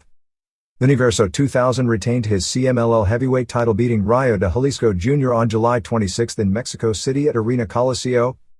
Dr. Cerebro beat Oro Jr. on July 26th in Naucalpan in a mask versus mask match, and Oro Jr., who was originally the mini wrestler Orito, was unmasked as Mickey Segura. Santo beat Felino on July 13th in Puebla to regain the WWA welterweight title. All wrestlers using offshoots of the ring name Huracan Ramirez have been given notice that the movie company that owns the rights to the name won't let any wrestlers use it anymore, as the movie company is going to introduce a new Huracan Ramirez character for the movies. After all, they're feuding Negro Casas and Santo team together for the first time on July 25th. In AAA, it seems they are building everything around Heavy Metal as the top face. They've introduced a new heel called Heavy Dracula to feud with him. There is also talk of turning Latin Lover heel to feud with him, after Heavy lost to Kickboxer at Triple Mania, costing his father, Ref Pepe Casas, his hair. They are building to a match where heel Ref Tirantes puts up his hair against Heavy's hair in a match where Tirantes will pick out a wrestler to fight for him. All Japan.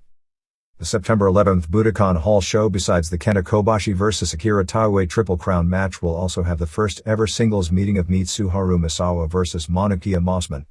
Mossman is getting singles matches against many of the top heavyweights throughout the tour, which starts August 22nd.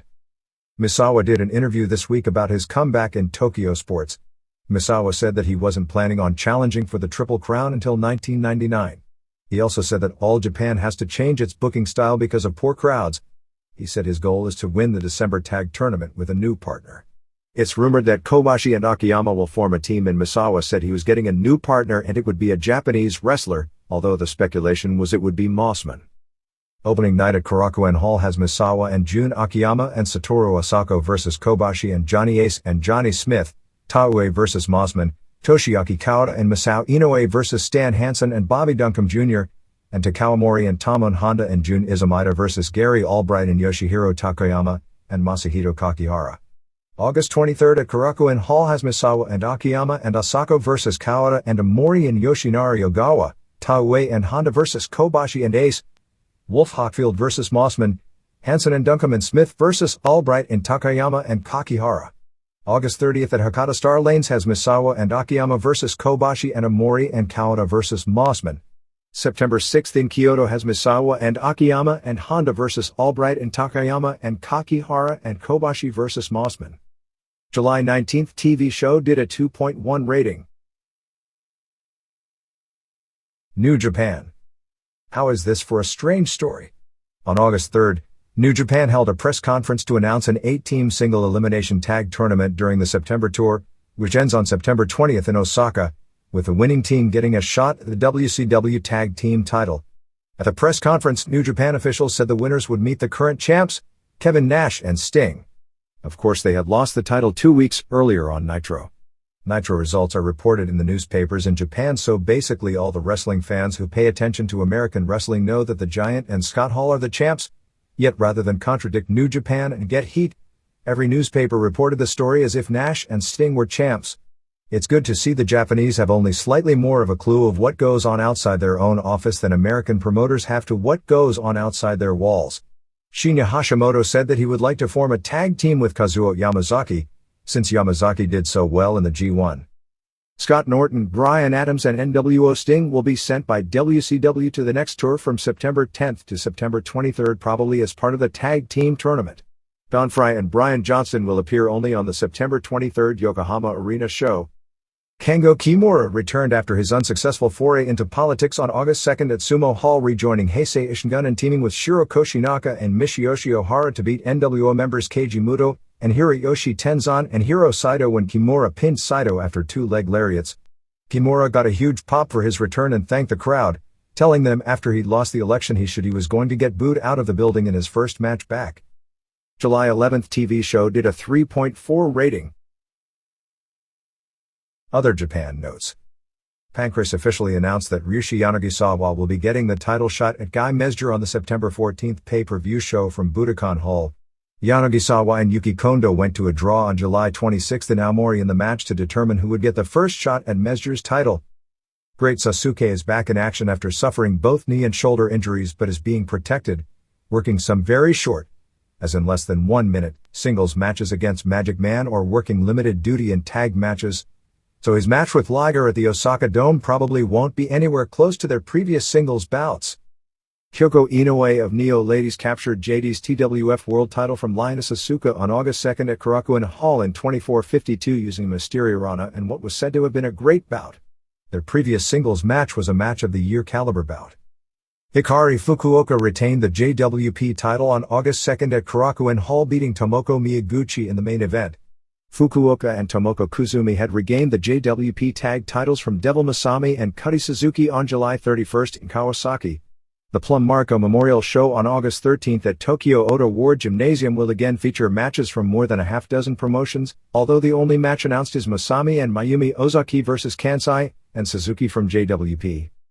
On an August 14th Neo Ladies show at Korakuen Hall, it'll be Atsuko Mita and Mima Shimoda vs. Kyoko Inoue and Dynamite Kansai. War will be running shows from August 31st to September 6th.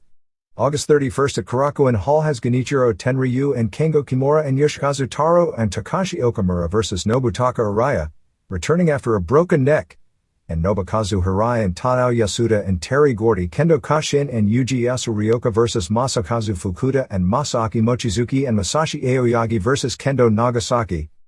All Japan Women is winding down its Grand Prix tournament, which ends on August 9th at Korakuen Hall. At press time, Yumiko Hata led with 6 points, followed by Takako Inoue with 5 points and Manami Toyota, Zappai and Kumiko Makawa with 4. On August 8th at Korakuen Hall, it'll be Toyota vs. Zapti and Makawa vs. Zappai. In the Junior League, Momoe Nakanishi, Nani Takahashi and Miho Wakizawa are all tied with 11 points, with Takahashi vs. Emi Motokawa and Wakizawa vs. Nakanishi on the August 8th show. Added to the FMW show on August 11th at Korakuen Hall is Hideki Hasaka vs. Tetsuhiro Kuroda with the stipulations, and FMW is becoming famous for doing stip matches without upholding them, that Hasaka will retire if he loses. Brand Hamada regained the vacant Uwa Junior Light Heavyweight title on July 30th in Niigata, pinning Convict I, Sergio Torres. Convict 2 on this tour is FMW's Flying Kid Ichihara. JWP wrestler Sari Azumi retired on July 29th at the age of 17. Rings has a second show scheduled for September 13th in Australia. The first show drew a sellout and was considered a major success. Shimo Nobunaga, Judo Suwa and Sumo Fuji, the 3 Ultimo Dragon protégés from Naucalpan who have worked some WCW TV tapings, are apparently a success in Michinoku Pro as they've been invited back after this first tour. Here and there. Television ratings for the Memphis Power Pro show are apparently great, building around the Jerry Lawler vs. Randy Hales angle. This week the show began with Lawler in charge of the promotion, and announced that the top 2 matches would be Stacy vs. Brandon Baxter in a match where you had to strip your opponents of all their clothes, and himself against Billy Travis in a piledriver legal match. As the show was going on, Heinrich Franz Keller, Hales, Travis and Baxter showed up and jumped Lawler in the control room and piledrove him on the floor. Lawler was stretchered out and taken out of the building in an ambulance while Stacy was on the air crying. Hales took over the show and said that the Stacy Baxter match would be cancelled because he thought the idea of doing a match where you strip a woman is trash. That's now the heel role, and wouldn't allow it on his TV show. Brain Christopher took over for Lawler in the match against Travis, ending with a DQ win when Travis used the guitar. The show ended with Lawler having hijacked the ambulance a la Sandman on that terrible ECW pay-per-view angle, and returned to the studio and cleaned house on everyone. The supposed ECW vs. NWA feud on July 31st in Mount Holly, New Jersey drew an estimated 325 fans, which had to be a major disappointment with all the hype on the internet and advertising on the local ECW television show. As it turned out, it was Stevie Richards, 911, Pit Bulls, Kimona, Brian Lee, and Rocco Rock, 3 of whom were masked, with Rocco Rock wearing a Todd Gordon suit and a mask.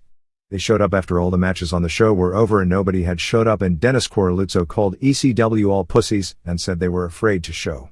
After Rocco unmasked and wasn't Gordon, Gordon came out and hit Coralluzzo with a chair, and basically everyone did their finishing move, super kick, choke slam, super bomb, drive-by, etc. on him.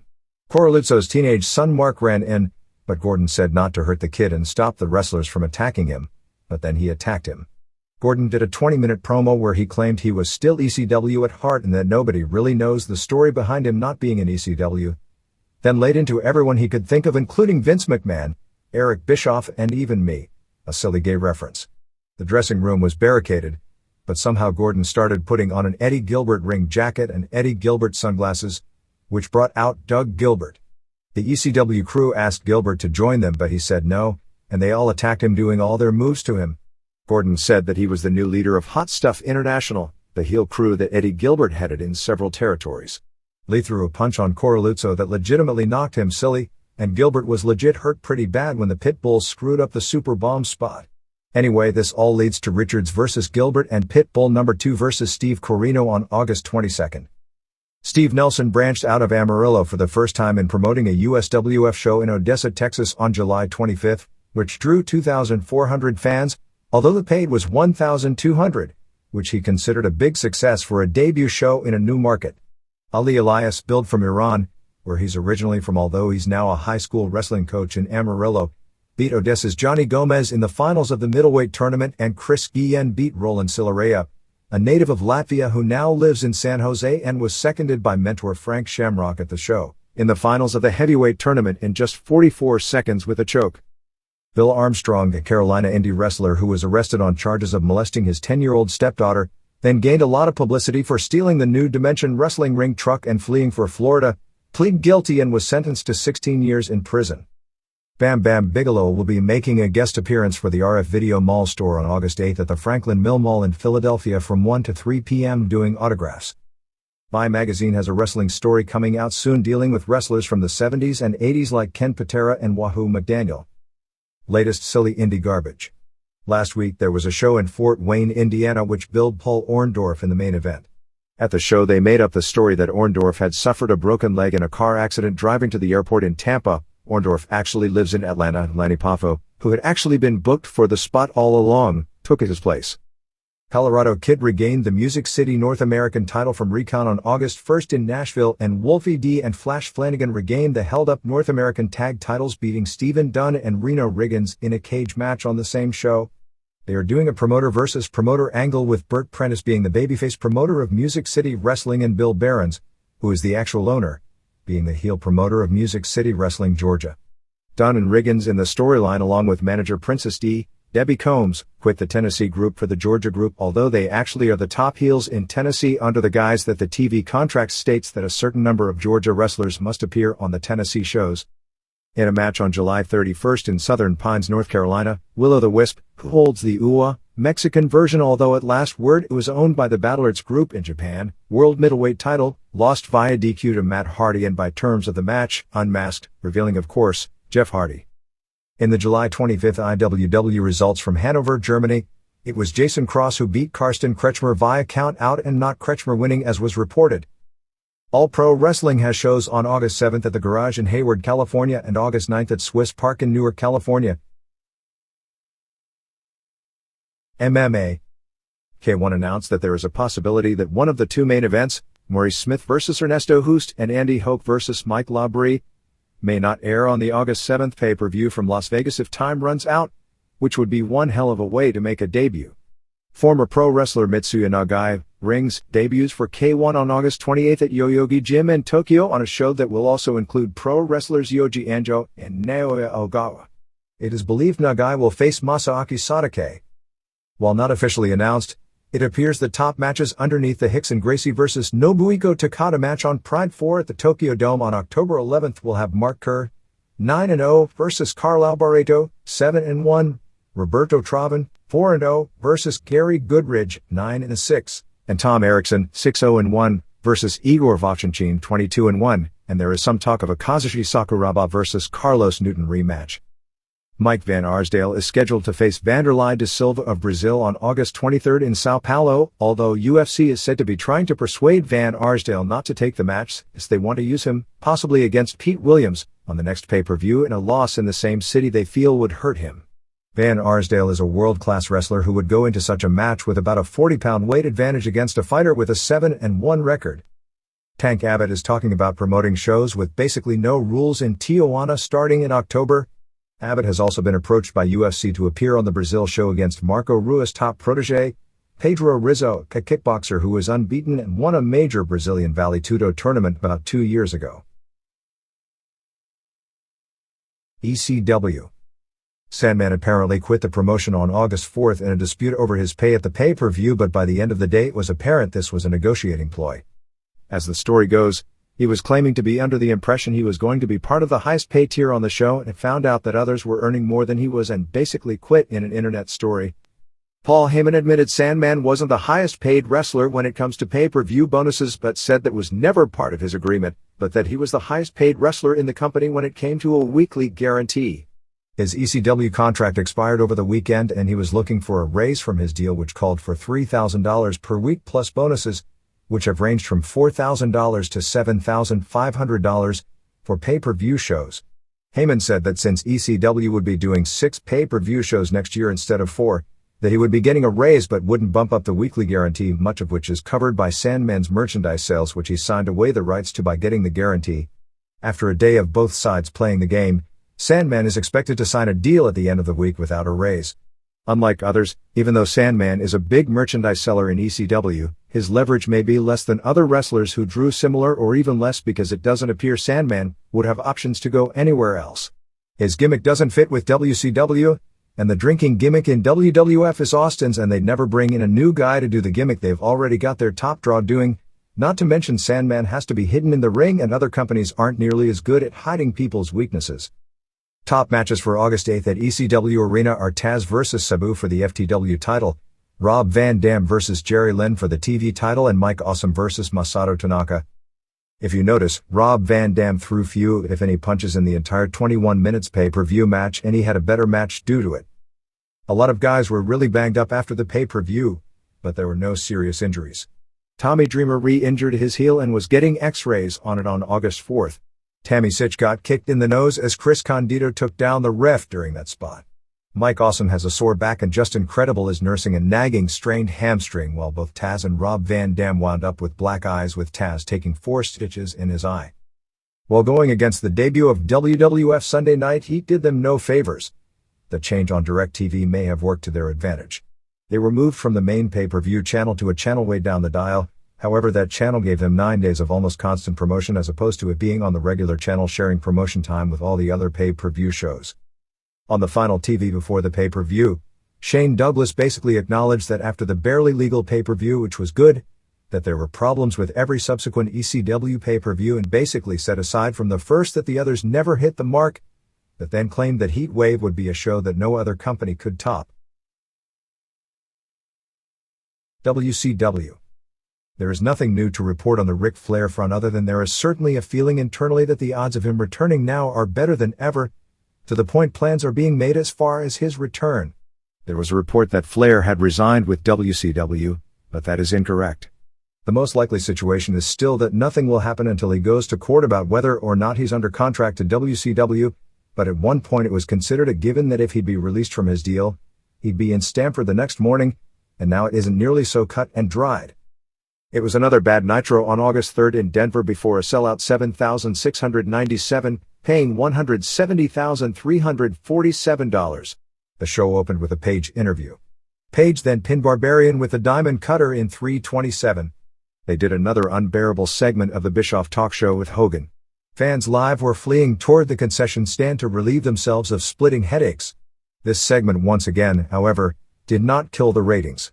Psychosis was about to wrestle Magnum Tokyo, and since they'd probably have a good match, Scott Norton came out and powerbombed both of them for no reason. Bill Goldberg did an interview challenging Giant, Sting and everyone else. Sting came out. Giant and NWO were on the ramp.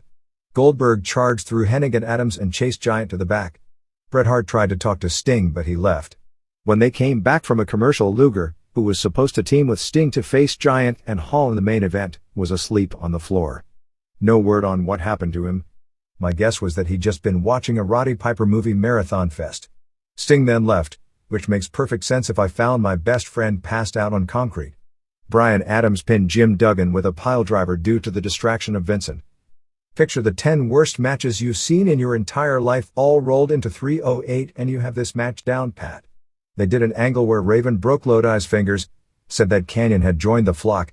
Actually, he was in LA training Leno, and Saturn came out and gave Lodi a Death Valley driver and broke his fingers. Bret Hart was caught talking to Hall when he was pretending to want to be Sting's partner. J.J. Dillon did an interview where they announced that Malenko would referee the Jericho vs. Juvie title match at Road Wild. Then, seemingly to guarantee Juvie is winning the title, Eddie Guerrero pinned Juvie with a frog splash in 4:11. Some good moves, but they are capable of a lot better matches. Juvie was off on spots. Lizmark Jr. beat Stevie Ray via countout in 3:11 when Ray used his slapjack on Lizmark, but lost chasing Chavo Jr., doing a kleptomaniac gimmick, came down the aisle as Chavo had been in his things while he was gone and stolen his gloves. Curt Hennig pinned Connon in 2:54 with a fisherman's suplex after Norton clotheslined Connon. Hennig took great bumps and the match had a lot of heat. Rey Mysterio Jr. pinned Jericho in a non-title match in 12:10 when, after ref Mark Curtis had been Hurricane Rana to his death, Malenko ran in as ref as Mysterio Jr. reversed a lion tamer into a cradle. Really good match with a lot of inventive moves by both men, including a move where Mysterio Jr. switched positions on the ropes into a split-legged moonsault. Scott Steiner came out saying he was apologizing because his mother called and said he was making a jerk of himself. Actually, she called because she read about what happened to Billy Graham when he looked that way. He said he was asking for Rick to come out, but instead Marcus Bagwell came out as Rick Steiner. It was so corny as they played a tape of a dog growling from the beginning of the Wolfpack theme music, acting as if Bagwell was growing with his lips not moving. Eventually Rick came out and hit Scott with a chair. Then, in a great angle for building the pay-per-view, the Nitro girls were dancing and Hogan, Bischoff, Giant, Adams and one or two others came out and surrounded Kimberly. She slapped Eric, as Eric tried to do McMahon's angle from last week and sexually harass her. Page ran in, but Giant and Adams held him while they continued to torment Kimberly. Giant choke slammed Page while Kimberly played damsel in distress.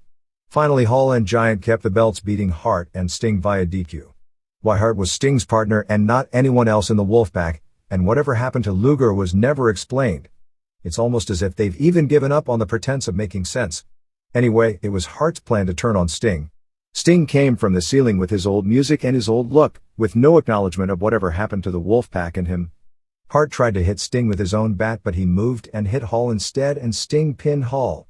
The ref reversed the decision when he saw the bat was used. All the heels attacked Sting, with Hart not helping out. None of the Wolfpack helped until finally Goldberg came out and tackled Giant as the show went off the air. The match had no heat, partially because it wasn't a very good match, but also because none of the fans understood the angle, couldn't figure out why Sting was teaming with Hart, didn't want to cheer Hart, and were flat on Sting's change back into the old character. The legit heat with Kevin Nash with Hogan and Bischoff reached a new level during and after this television show. Nash apparently believes And the booking does bear this out, that they are doing everything to make Wolfpack look bad, and apparently Nash wasn't aware of what they were doing with Sting until it happened. Some would say it's almost poetic justice because Wolfpack is simply this year's version of the Four Horsemen in the same face spot made to look impotent against the heels even though they are over with the crowd. Nash was supposed to do an interview on the show and refused when he found out Wolfpack was going to be whipping boys on the show, that the members wouldn't be helping each other when getting beaten on in-angles making the unit look bogus, similar to the Horsemen last year, and that the pay-per-view match was just to set up Goldberg and Giant's issue and he'd again simply be background to get others over. At press time the situation was said to be serious enough that his future with the company was even in question as he was openly talking about wanting to quit, but there is that matter of a 7-figure contract that has years left on it. The August 15th TV Guide cover with Austin and Hogan along with a story on wrestling apparently will be postponed until mid-September as they are going with Lady Di on the cover instead. Broadcast and Cable Magazine is also working on a pro wrestling cover story. Hennig, who was scheduled to face Nash at all the house shows this past week, out. The Office replaced him with Hall and wanted Hall versus Nash on top. Hall and Nash are wanting to save their first singles match until Starrcade, or at the least until Halloween Havoc.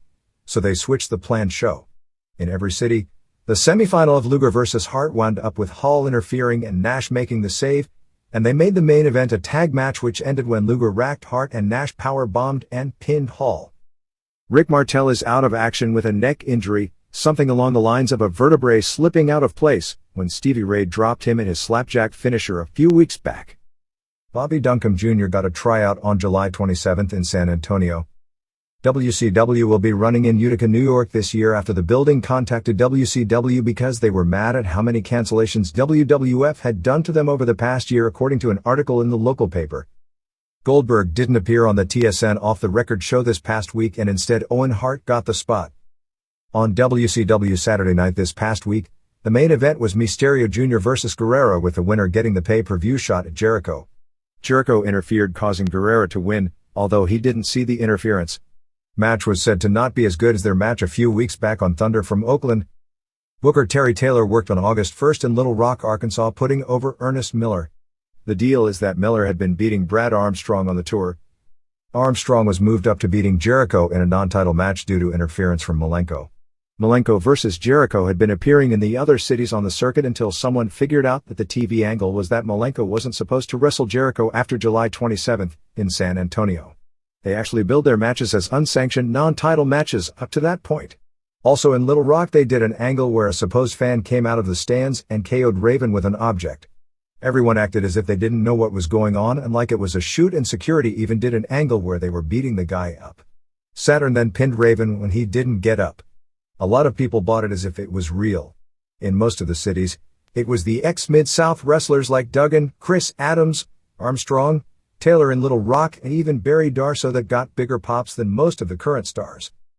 House shows this week was a Saturday night taping on July 28th in Beaumont, Texas drew a sellout 4,280 paying $84,8807.29 in Baton Rouge, Louisiana drew 7,284 paying $139,612. July 30th in Alexandria, Louisiana drew a sellout 5,695 paying $95,755.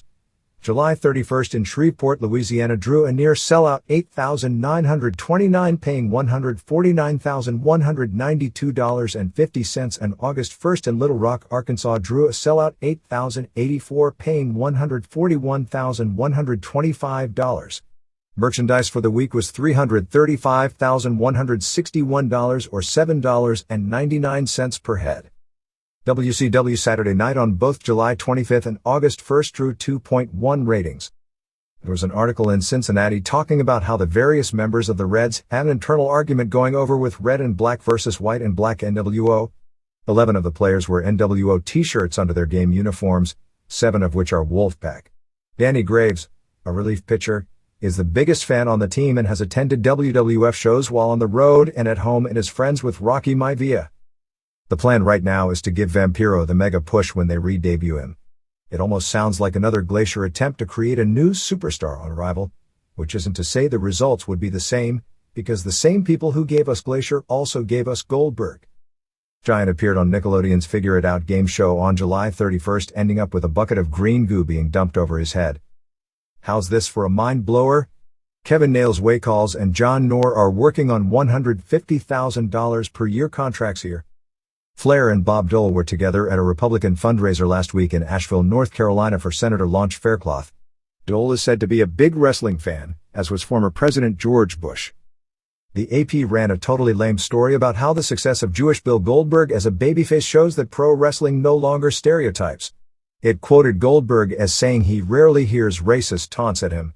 The story also mentioned Bobby Walker's lawsuit claiming discrimination by WCW, and the story noted that it wasn't until Ron Simmons that a black man held a world heavyweight title, which of course is far from true, as people like Bobo Brazil and Bearcat Wright held world titles in the 60s. Simmons was quoted as saying he had neither experienced racism or racial favoritism in wrestling. That statement is a complete joke, because the only reason Simmons got the belt was because Bill Watts was still trying to recreate Junkyard Dog when he got the WCW job, and had nothing to do with Simmons' wrestling ability or charisma. WWF. Several changes in the SummerSlam lineup, and with the nature of today's weekly booking changes, no doubt this isn't etched in stone either. At press time, it's Austin versus Undertaker for the WWF title, Maivia versus Helmsley for the IC title in a ladder match. Shawn Michaels won't be riffing, although that had been considered, as his physical condition still won't allow him that kind of freedom of long-term movement. Mankind and Kane versus New Age Outlaws, which won't be a cage match because of the similarity of that with the Shamrock match. Shamrock versus Owen Hart in a Lion's Den match, which will be similar to a UFC structure with rules similar to a UFC match but worked, of course, and a mixed tag with Sable and someone who may not be Butterbean and may wind up being one of the members of the Oddities group, facing Mark Marrow and Jacqueline. They have booked the 4,500-seat theater in Madison Square Garden, formerly known as the Paramount Theater and before that the Felt Forum, and will set up a fighting structure similar to a UFC octagon, and the Shamrock Hart match will take place there with all tickets $18, and they'll probably also do a live angle in that building, and they'll air the rest of the show on closed circuit from next tour. WWF asked UFC for use of the octagon for the match, but even though UFC and WWF have been on good terms, as WWF has given UFC plugs on TV for its pay-per-view events and UFC has allowed WWF use of all Shamrock and Severn footage, UFC felt it would be compromising the product if the octagon structure was used in a worked match. We've got three very different stories on how the July 26th pay-per-view show did. The WWF claims 330,000 buys, which would be an 0.92 buy rate, which would be nothing short of tremendous, as it would beat out King of the Ring despite being a far less attractive show, although it is clear WWF is rapidly gaining momentum, but still hard to believe that show could beat out Core with the title match and Hell in the Cell. Sources in WCW, who have usually been on the money when it comes to these numbers, have claimed the buy rate was 0.34, which in this instance does sound ridiculously low given the state of the industry. One independent sources estimated 0.5 to 0.6, which would be the lowest of the year. Raw on July 28th in San Diego drew 9,703, paying $169,220. The show opened with tryout matches as Fallen Angel Christopher Daniels beat Battler's Minoru Tanaka in what was said to have been the best match on the card. Tom Howard, who got a WCW tryout on July 18th, beat Suicide Kid and Bart Gunn, doing a new gimmick of being a knockout puncher, beat Pepe Gonzalez with, you guessed it, a left hook, and Edge beat Pierre. Raw taping opened with The Nation doing a promo for the bout with Undertaker and Austin for the title. Undertaker and Austin came out separately. As The Nation jumped Austin, Kane was in the aisle and Undertaker kept his eyes on him and never helped Austin. Mankind then attacked Undertaker. Austin made his own comeback, giving Hart a stunner, and was about to give one to Maivia, but he ran away. Golga, John Tenta, with the Oddities, now managed by Sable, came out and beat Mero with the old earthquake splash after the giant Silva gave Mero a choke slam. Silva and Kurgan came out in tuxedos singing There She Is, Miss America, as Luna came prancing down the aisle. They seemed to be setting up a future Luna vs. Jackie program. Sable seemed really uncomfortable trying to sell her new role. The idea behind it is twofold. Apparently they do feel Jackal has big-time potential as a manager, but feel this isn't the group to put him with. And the new deal for Sable is to be like a high school movie character, and everyone can probably relate to this in real life as well, where there are pretty girls who are bitches and there are pretty girls who are nice even to the unpopular guys. Anyway, I get the impression someone who scripts this stuff saw There's Something About Mary last week and this was the result. It didn't seem to be a good fit. Godfather with his host beat Scorpio in the Brawl for All. Kama won the first 2 rounds due to his size. Scorpio seemed to want to take the strategy of waiting for the big guy to wear out. In the third round, Scorpio went for a takedown, but Godfather blocked it and got behind him. Luckily, Danny Hodge is now in charge of what's a takedown, and being that he was never taken down in his life, he knows what it is, and got 5 points. Scorpio may have won the third round standing, so it was probably 15-5 or 20-0. Mankind and Kane beat Outlaws in 5:15 when Kane pinned Road Dogg after a tombstone in a much better match than their previous ones. Some hard chair shots. Kane also did the Norton spot, suplexing 2 members of a tag team at once. Controversy was Road Dogg wasn't the legal man. Hawk did an interview, saying he was Michael Hegstrand and he wanted to apologize for his behavior when he was pretending to be loaded, saying he embarrassed the company, his partner, all the wrestlers and all the fans. The idea behind this, and whether this will work or not, is to make him a Brett Favre character. See, someone definitely saw that movie, where he makes a comeback from drug addiction. Hawk beat Jeff Jarrett in 2:30 when Tennessee Lee went to give Jarrett his belt, but took forever to take the belt off, and as Jarrett was standing there waiting, Hawk nailed him. Southern Justice, who were called Mark Canterbury and Dennis Knight, attacked Hawk and Animal, and it wound up with Darren Drozdov in the ring having a bad-looking brawl with Jarrett. McMahon came out with Patterson, Slaughter, and Briscoe. He called out Undertaker, who eventually came out, as did Austin. The segment wound up with Undertaker giving Austin the other tag belt. Helmsley beat X-Pac in 5:04 of a match, with the winner getting the IC title shot at SummerSlam, when Chyna tripped X-Pac and threw a forearm at him, and Triple H delivered the pedigree. They all made up at the end. X-Pac's work was real good, but the finish was lame. 2 plants, who were local strippers, took off their tops. What, you think people who look like that and dress like that are hanging out at wrestling matches? Not in this state they aren't. Venus and Taka Michinoku no contest, Dick Togo and Shoichi Funaki in 1:55 when Taka turned on Venus. Taka claimed that now Mrs. Yamaguchi-san is his sister. Nothing like coming up with stories in midstream. If that's the case, Taka should be feuding with Wally-san, since his baby sister clearly is revolted by him and likes the white dude better. And if that's the case, why is she staying with Wally-san? It's like women in wrestling are all prisoners of their men, and while they have minds of their own, none have guts. And when Mr. Yamaguchi-san was about to paddle his sister, why was it Val who saved her? And since it was Val who saved her, why would he turn on Val? Except for the fact that WCW would never have a guy with a giant sword chop the dick off another wrestler. This might as well have been Sonny Wanu on Nitro. D'Lo Brown kept the European title, beating Dan Severn via DQ in 2:37 when Shamrock interfered. Severn was mad at Shamrock for costing him the match. Hey, if they're so hardcore, why don't they just like Severn and Shamrock say why they really have problems with each other? Edge came out of nowhere and punched Brown. Tiger Ali Singh, doing his $1 Million Man gimmick, pulled this very large woman out of the audience and gave her $500 to take her clothes off.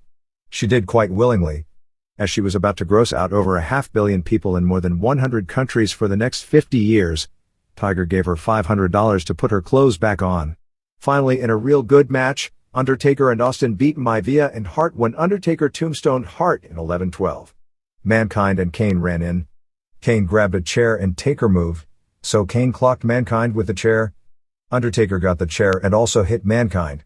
One of these days that guy is going to realize what being so unselfish in getting others over gets you. Hopefully nothing worse than a bad splitting headache. The Outlaws showed up at the end as well. For the Sunday Night Heat show, Vader beat Mark Henry via DQ when Henry totally destroyed Vader but wouldn't pin him. Headbangers DDQ Southern Justice when Jarrett and Drozdov both interfered. Bradshaw pinned Dustin Runnels with a lariat. X-Pac pinned Taka. Jarrett vs. Drozdov ended when Tennessee Lee threw in his boot, but Droz made the interception and clocked Jarrett with it for the pin. Jarrett and Lee argued with Southern Justice, acting like they were going to protect Lee, but instead they all turned on him and destroyed him. Guess that's the end for him. Main event was supposed to be Undertaker vs. Mankind. Kane came out and attacked Mankind, but then unmasked again, revealing Undertaker. Mankind wound up taking a chair and smashing it over his own head and pulling out his hair. Highest marks at the last training camp were to Christian Cage, Andrew Martin, and Ted Annis. Annis signed a 3-year developmental contract, and I believe Martin was also signed to that type of deal. They are very close to sending anywhere from 6 to 10 wrestlers to Memphis. Steven Regal suffered a broken ankle at the camp and will probably be out 2 more months. What a year that guy has had. Several bouts with pneumonia, being fired, and then this. Jose Estrada Jr. is expected back in September. Charles Brian Lee Chains was fired last week.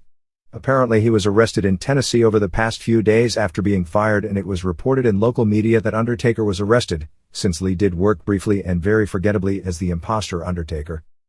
There are no plans to use Mario Lopez in additional angles. USA Network had agreed to spend $500,000 to promote the Sunday Night Heat show. In Lowell, Massachusetts, they are naming a city street Stone Cold Way. No truth to rumors that Austin will host Saturday Night Live, but Austin has taped an episode of the show VIP which stars Pamela Anderson. A New York Daily News columnist ripped on WWF for the bikini contest deal and referred to Sable as the house slut. It claimed he appeared topless, which isn't entirely true, and that they're now finding out what Vince McMahon's ideas about family entertainment really are. Tarzan Boy and Apollo Dantes were also signed to contracts. Mick Tierney, another wrestler under a developmental deal, recently fought in Kazakhstan, losing to Oleg Toktarov. Real name of the underage bride in the Yamaguchi-san trilogy is Shane Lee Chung of Pittsburgh. Jason Travers, Jason Sensation, is earning $500 per shot. It appears that the WB Network's secondary market syndication deal has fallen apart. No truth to any rumors about Medusa coming in, at least imminently. She was definitely being talked with several months back, but I believe the role she was up for was given to Jacqueline. Lots of talk about Raw not being preempted on August 31st and September 7th for the US Open. At this point, the show is still being scheduled for the following Friday both weeks, but there has been talk of keeping it in its time slot due to all the momentum it has. WrestleMania will be March 28, 1999 at the Core State Center in Philadelphia. Tickets go on sale at the house show there on November 29th. Tickets for Survivor Series at the Kiel Center in St. Louis go on sale August 15th. Weekend house shows saw August 1st in Toronto drew 14,688 paying $383,056 and August 2nd in Montreal drew 11,209 paying $262,541, although that's Canadian dollars. Merchandise for the week in US dollars was $240,681 or $6.76 per head. It was said that during the afternoon of the Cow Palace show that Pat Patterson stood in the ring looking out at the empty building with tears in his eyes. Patterson also refereed the triple threat matches in Toronto and Montreal. Jason Sensation did the ring announcing for the Hart vs. Shamrock matches and the crowd went nuts for him. It was the final two shows in the WWF for Terry Funk, as he put over Mankind in Falls Count Anywhere matches. To show how much times have changed in Montreal, the New Age Outlaws got bigger babyface reactions than the Quebecers. Jacques Rougeau is only being used in Montreal, and Rougeau did the job in a triangle match against Outlaws and Mark Henry. Pierre is at home waiting to be repacked as a single. Val Venis claimed that he scored more times in Montreal than Maurice Rocket Richard. While this is not definite, the current plan is that the taping of the first Univision Lucha Libre 30-minute show will be at the August 24th taping in Philadelphia. TSN signed a 5-year extension of its WWF deal. Starting in October, Raw will move to Monday nights at 9 p.m. in Canada. It on occasion aired in that slot but usually aired much later. The reason is because TSN lost its NHL package, although TSN and WWF are trying to position it as because WWF ratings are up, and they are up greatly in Canada as well. This was all announced on Off the Record this past week. WWF is running house shows on October 4th at the Continental Airlines Arena, October 12th at Nassau Coliseum, and October 25th in Madison Square Garden to flood the market out before the WCW return with a Nitro on November 9th at Nassau. November and December schedule highlights: November 1st in San Antonio, November 2nd Raw in Houston, November 3rd Raw in Dallas, November 6th in Toronto, November 7th in Buffalo, November 8th in Montreal, November 15th Survivor Series in St. Louis, November 16th Raw in Lexington, November 19th in San Diego, November 28th in Boston, November 29th in Philadelphia, November 30th Raw in Baltimore, December 1st Raw in Richmond, Virginia, December 6th England pay-per-view in London, December 13th pay-per-view in Vancouver, BC, December 14th Raw in Tacoma, December 15th Raw in Spokane, December 26th in Chicago, December 27th in Madison Square Garden, December 28th Raw in Albany, and December 29th Raw in Rochester. Royal Rumble is January 24th at the Anaheim Pond. The Reader's Pages. K1 and Pancrase. Recent Observer articles about K1 and Pancrase on its authenticity are often exaggerated and thus misleading to your readers. Especially when I read a statement in the readers' pages that the organization seemed to thrive in the realm of the work shoot. That is completely wrong. Both 1993 born promotions along with UFC thrive on presenting real fights for the first time in the history of pro wrestling as a full-time commitment, and in fact, that is their only identity and segmentation within the pro wrestling business. Of course, there are no 100% shoot professional sports on the planet Earth, whether it be sumo, tennis, or golf. That is the reality. However, if one will accept the WWF's Brawl for All experiment as a shoot, then every match of UFC, Pancrase and K1 has to be considered a shoot. I'm sometimes puzzled on your coverage toward Japanese strong-style promotions because I'm afraid the tone and attitude discourages many American readers who may be missing the expanding universe of pro wrestling. I can't emphasize enough that we are currently witnessing a miracle in the business, the peak of professional fighting forms. As long-term fans, journalists, and historians, it is a joy that we have a chance to recognize the different values represented by all the different promotions. I'll explain with some examples. Take a look at the Rumina Sato vs. Joel Gerson match on March 1st for Shudo.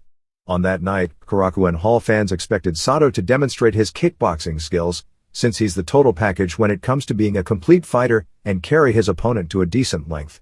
In essence, Sato fought a pro-style match and it ended up costing him the victory. By that sense, Shudo became closer to Pancrase except for the rule differences. On the other hand, we have no way to verify the one-punch knockout finish of Andy Hoke vs. Francisco Filio on July 20, 1997, at the K1 Nagoya Dome show. Sometimes reality is stranger than fiction. There are many matches that look suspicious and are then categorized as works in trade journals that are actually shoots. Dave Meltzer, myself, or even fighters themselves watching may be wrong, and the lucky punch does exist in reality combat. You could comfortably say that Filio didn't know about anything beforehand, so it was not a traditional pro wrestling work. Was it Kazuyoshi Ishii's smart booking to promote upcoming Osaka Dome and Tokyo Dome shows? Yes, Filio did become an overnight sensation and the result was perfect for business. Still, Ishii claims to insiders that he's just a matchmaker and a risk-taker but not a pro wrestling booker, and there has never been a predetermined finish in K1 history. There is also the possibility of Hoke voluntarily laying down without anyone else suggesting it to him. If Hoke is smart, he may have done it on his own to help build up a new rival and create long-term business. We don't know the truth. All we know is there is no definite line between shooting and working. I'm very happy K1, a Japanese-created martial art of kickboxing, is about to hit the United States, and hope observer readers order the pay-per-view without a bias. You'll be able to see for yourself why K1 is considered the most sophisticated professional MMA group and indeed achieves the best business among all the 1993 born promotions. I also highly recommend tapes of the now-defunct Kingdom promotion. Recently released commercial videos are all amazing and there were many shoots. Yet far more importantly, the last Hiromitsu Kanehara vs. Kazushi Sakuraba work shoot was the absolute peak of the art called U-style, featuring modern-day hookers performing a martial arts match in a completely believable fashion where classification of work versus shoot doesn't mean a thing. Although Kingdom started as a well-examined knockoff of UFC, it has become irrelevant to mention the difference, for it's taking the old UWF movement to the highest level. It proves pro wrestling to be the real deal. It is great to watch third-generation UWF fighters such as Kiyoshi Tamura, Tsuyoshi Kosaka, and Sakuraba who are able to show pro wrestlers as the strongest martial arts fighters in the world. Former king of Pancrase Yuki Kondo came to the United States with Jason DeLucia to train together and stayed with me in Manhattan in early July. DeLucia and Kondo are fourth-generation UWF fighters. Unlike the above-mentioned third-generation fighters who can do both works and shoots, this new group doesn't even know the inner workings of the pro wrestling industry because that's how Masakatsu Funaki teaches and trained them. Kondo is a pure martial artist. Unlike others who come to New York for big city party time, he spent a week in New York watching shoot videos and visiting dojos. Besides seeing the 4th of July fireworks show, his biggest adventure was going to the ECW show in Queens. Kondo not only enjoyed the atmosphere but it also helped to expand his view to the other end of the pro wrestling universe. Pancrase and ECW are both shown on JERA cable in Japan, and it is no surprise there is a high correlation of viewership of both companies by smart fans. Kondo was born in Niigata, Japan on July 17, 1975. Since elementary school, he learned Shorinji Kempo at a local dojo where he earned a black belt. However, it was the Jushin Liger vs. Naoki Sano match on January 31, 1990 where Liger's mask was torn off and the bloody face of Keiichi Yamada was exposed for the first time, and he ended up winning the IWGP Junior Heavyweight title in that match with a shooting star press that led Kondo to becoming a pro wrestler. Yes, he is a Puroresu fan. However, when he attended an All-Japan show, he was shocked at the size of Kenta Kobashi and decided to apply for the promotion where a closer to his size Funaki was the top star. As soon as he graduated high school, Kondo became the secret weapon in the Pancrase dojo under Funaki's careful guidance. 1996 was a most exciting period for Pancrase, climaxing with the Funaki vs. Boss Rutan match. If asked about my pick as the most memorable and emotional match of the decade, many including myself would vote for that match since it was where Puroresu and Kakutogi, martial arts, became one. However, the deep truth of that year was when rookie Kondo critically damaged Minoru Suzuki, the promotion's top star, on June 25.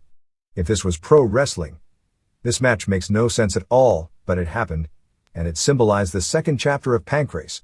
Kondo's winning streak continued in the July 23 Neo Blood tournament, beating Pete Williams of Lions Den in the finals. And on the same card his teacher lost to Rutan, Kondo knocked out Frank Shamrock in a devastating finish. On April 27, 1997, Kondo became king of Pancrase, beating his mentor Funaki with an armbar, and successfully defended the title on September 6 against DeLucia in a highly technical submission game. He's only human and has lost a few matches, but his losses are mainly due to the grueling schedule rather than other fighters being tougher, although he never uses those excuses himself. He lost the title to Funaki on December 20 by submission, but he's ready to regain the title and is looking to beat Guy Mesger in September. Being a pro for only 3 years, Kondo can't talk like Suzuki, and I can confirm he seems too serious and honest, which may not be desirable traits for a pro wrestler. Yet I found out what Funaki is all about through talking to Kondo. Just like Funaki is very modest, Kondo is not a big mouth either. After studying many tapes here, I'm comfortable to state I believe Kondo could beat any top middleweight under Octagon rules. Tadashi Tanaka. New York, New York. Response from Dave Meltzer. Even though a great worker can sometimes make a worked match look like a shoot, and that generally today's Pancrase and K1 are without predetermined finishes, Pancrase and K1 have both had major matches in their past with manipulated finishes and some outright works. If you really look at everything in reality, which is primarily business, you're right that if the public believes it's real and is entertained by it, that is more important than what is work or shoot, and that the most important thing ultimately is to maintain the business, and thus the people have to have a good time and you need hype and created rivalries. But don't expect me to believe that Andy Hoke, on his own, decided to lay down for guys like Patrick Smith or Francisco Filio, without office knowledge, to create new stars. And it wasn't just Hoke. Filio knocked out 3 guys last year in the first round in his first 3 fights with gloves in his life against supposedly the cream of the crop of gloved fighters, which is as believable as a guy coming out of the Olympics and knocking out Evander Holyfield with 1 punch. Karate and K1 are entirely different sports, and as we all know, the truth of the ultimate quest to find out who is the toughest comes down to the reality of whose skills fit best with the specific rule of combat. 2 major experienced top-of-the-line stars, Hoke and Sam Greco, with the very first punch, both went down, but then when Filio was in with other guys of seemingly the same level like Peter Aerts or Ernesto Hoost, they make him look as if he's a rookie fighter who is out of his league with the top guys, even though Aerts actually lost to him on a fluke. If Hoke and Greco both laid down for him on their own, and the office doesn't care, they are condoning it. I accept the possibility that a shocking knockout can happen, but when lightning strikes twice, I'm a little suspicious. I accept the Nagoya fight with Aerts as one of those injury flukes that just happens, being that it screwed up the main event on the first American pay-per-view, and the obvious rematch stemming from it is a natural rematch from legitimate competition. Guys in UFC who are alleged to have laid down are never allowed back in, which is where UFC does differ from Pancrase and K1. The main point is you can't take seriously as an athletic credential of victory in a match where the loser laid down on purpose, whether the winner knew about it ahead of time or not. I can accept that, like in the majority of boxing fixes in the US, that only the promoter and loser are clued in and the winner goes in thinking he's in a real contest. I know as a fact this has happened in K1 and Pancrase. In Pancrase, I've been told of situations where the office asked people to lose matches for business purposes, and while the office will deny it, both Pancrase and K1 have the term business finish in their fighters' vocabulary, which means a manipulated finish, as I've had that term used to me and specifics told to me from fighters in both groups. While the offices may deny it, and of course they are going to, just as promoters of boxing finishes always deny it when brought before a commission and try to discredit the people making the charges, the history usually answers the questions. Watching the tape seems to confirm the stories. The situations are rare, and Pancrase is not worked like most of the rest of pro wrestling, but even you'd have to agree that Funaki has lost matches to people he could have beaten because he allowed people to beat him because he thought it was the right thing for business, whether the people who won those matches know it or not. This is the end of this program. Thanks for watching.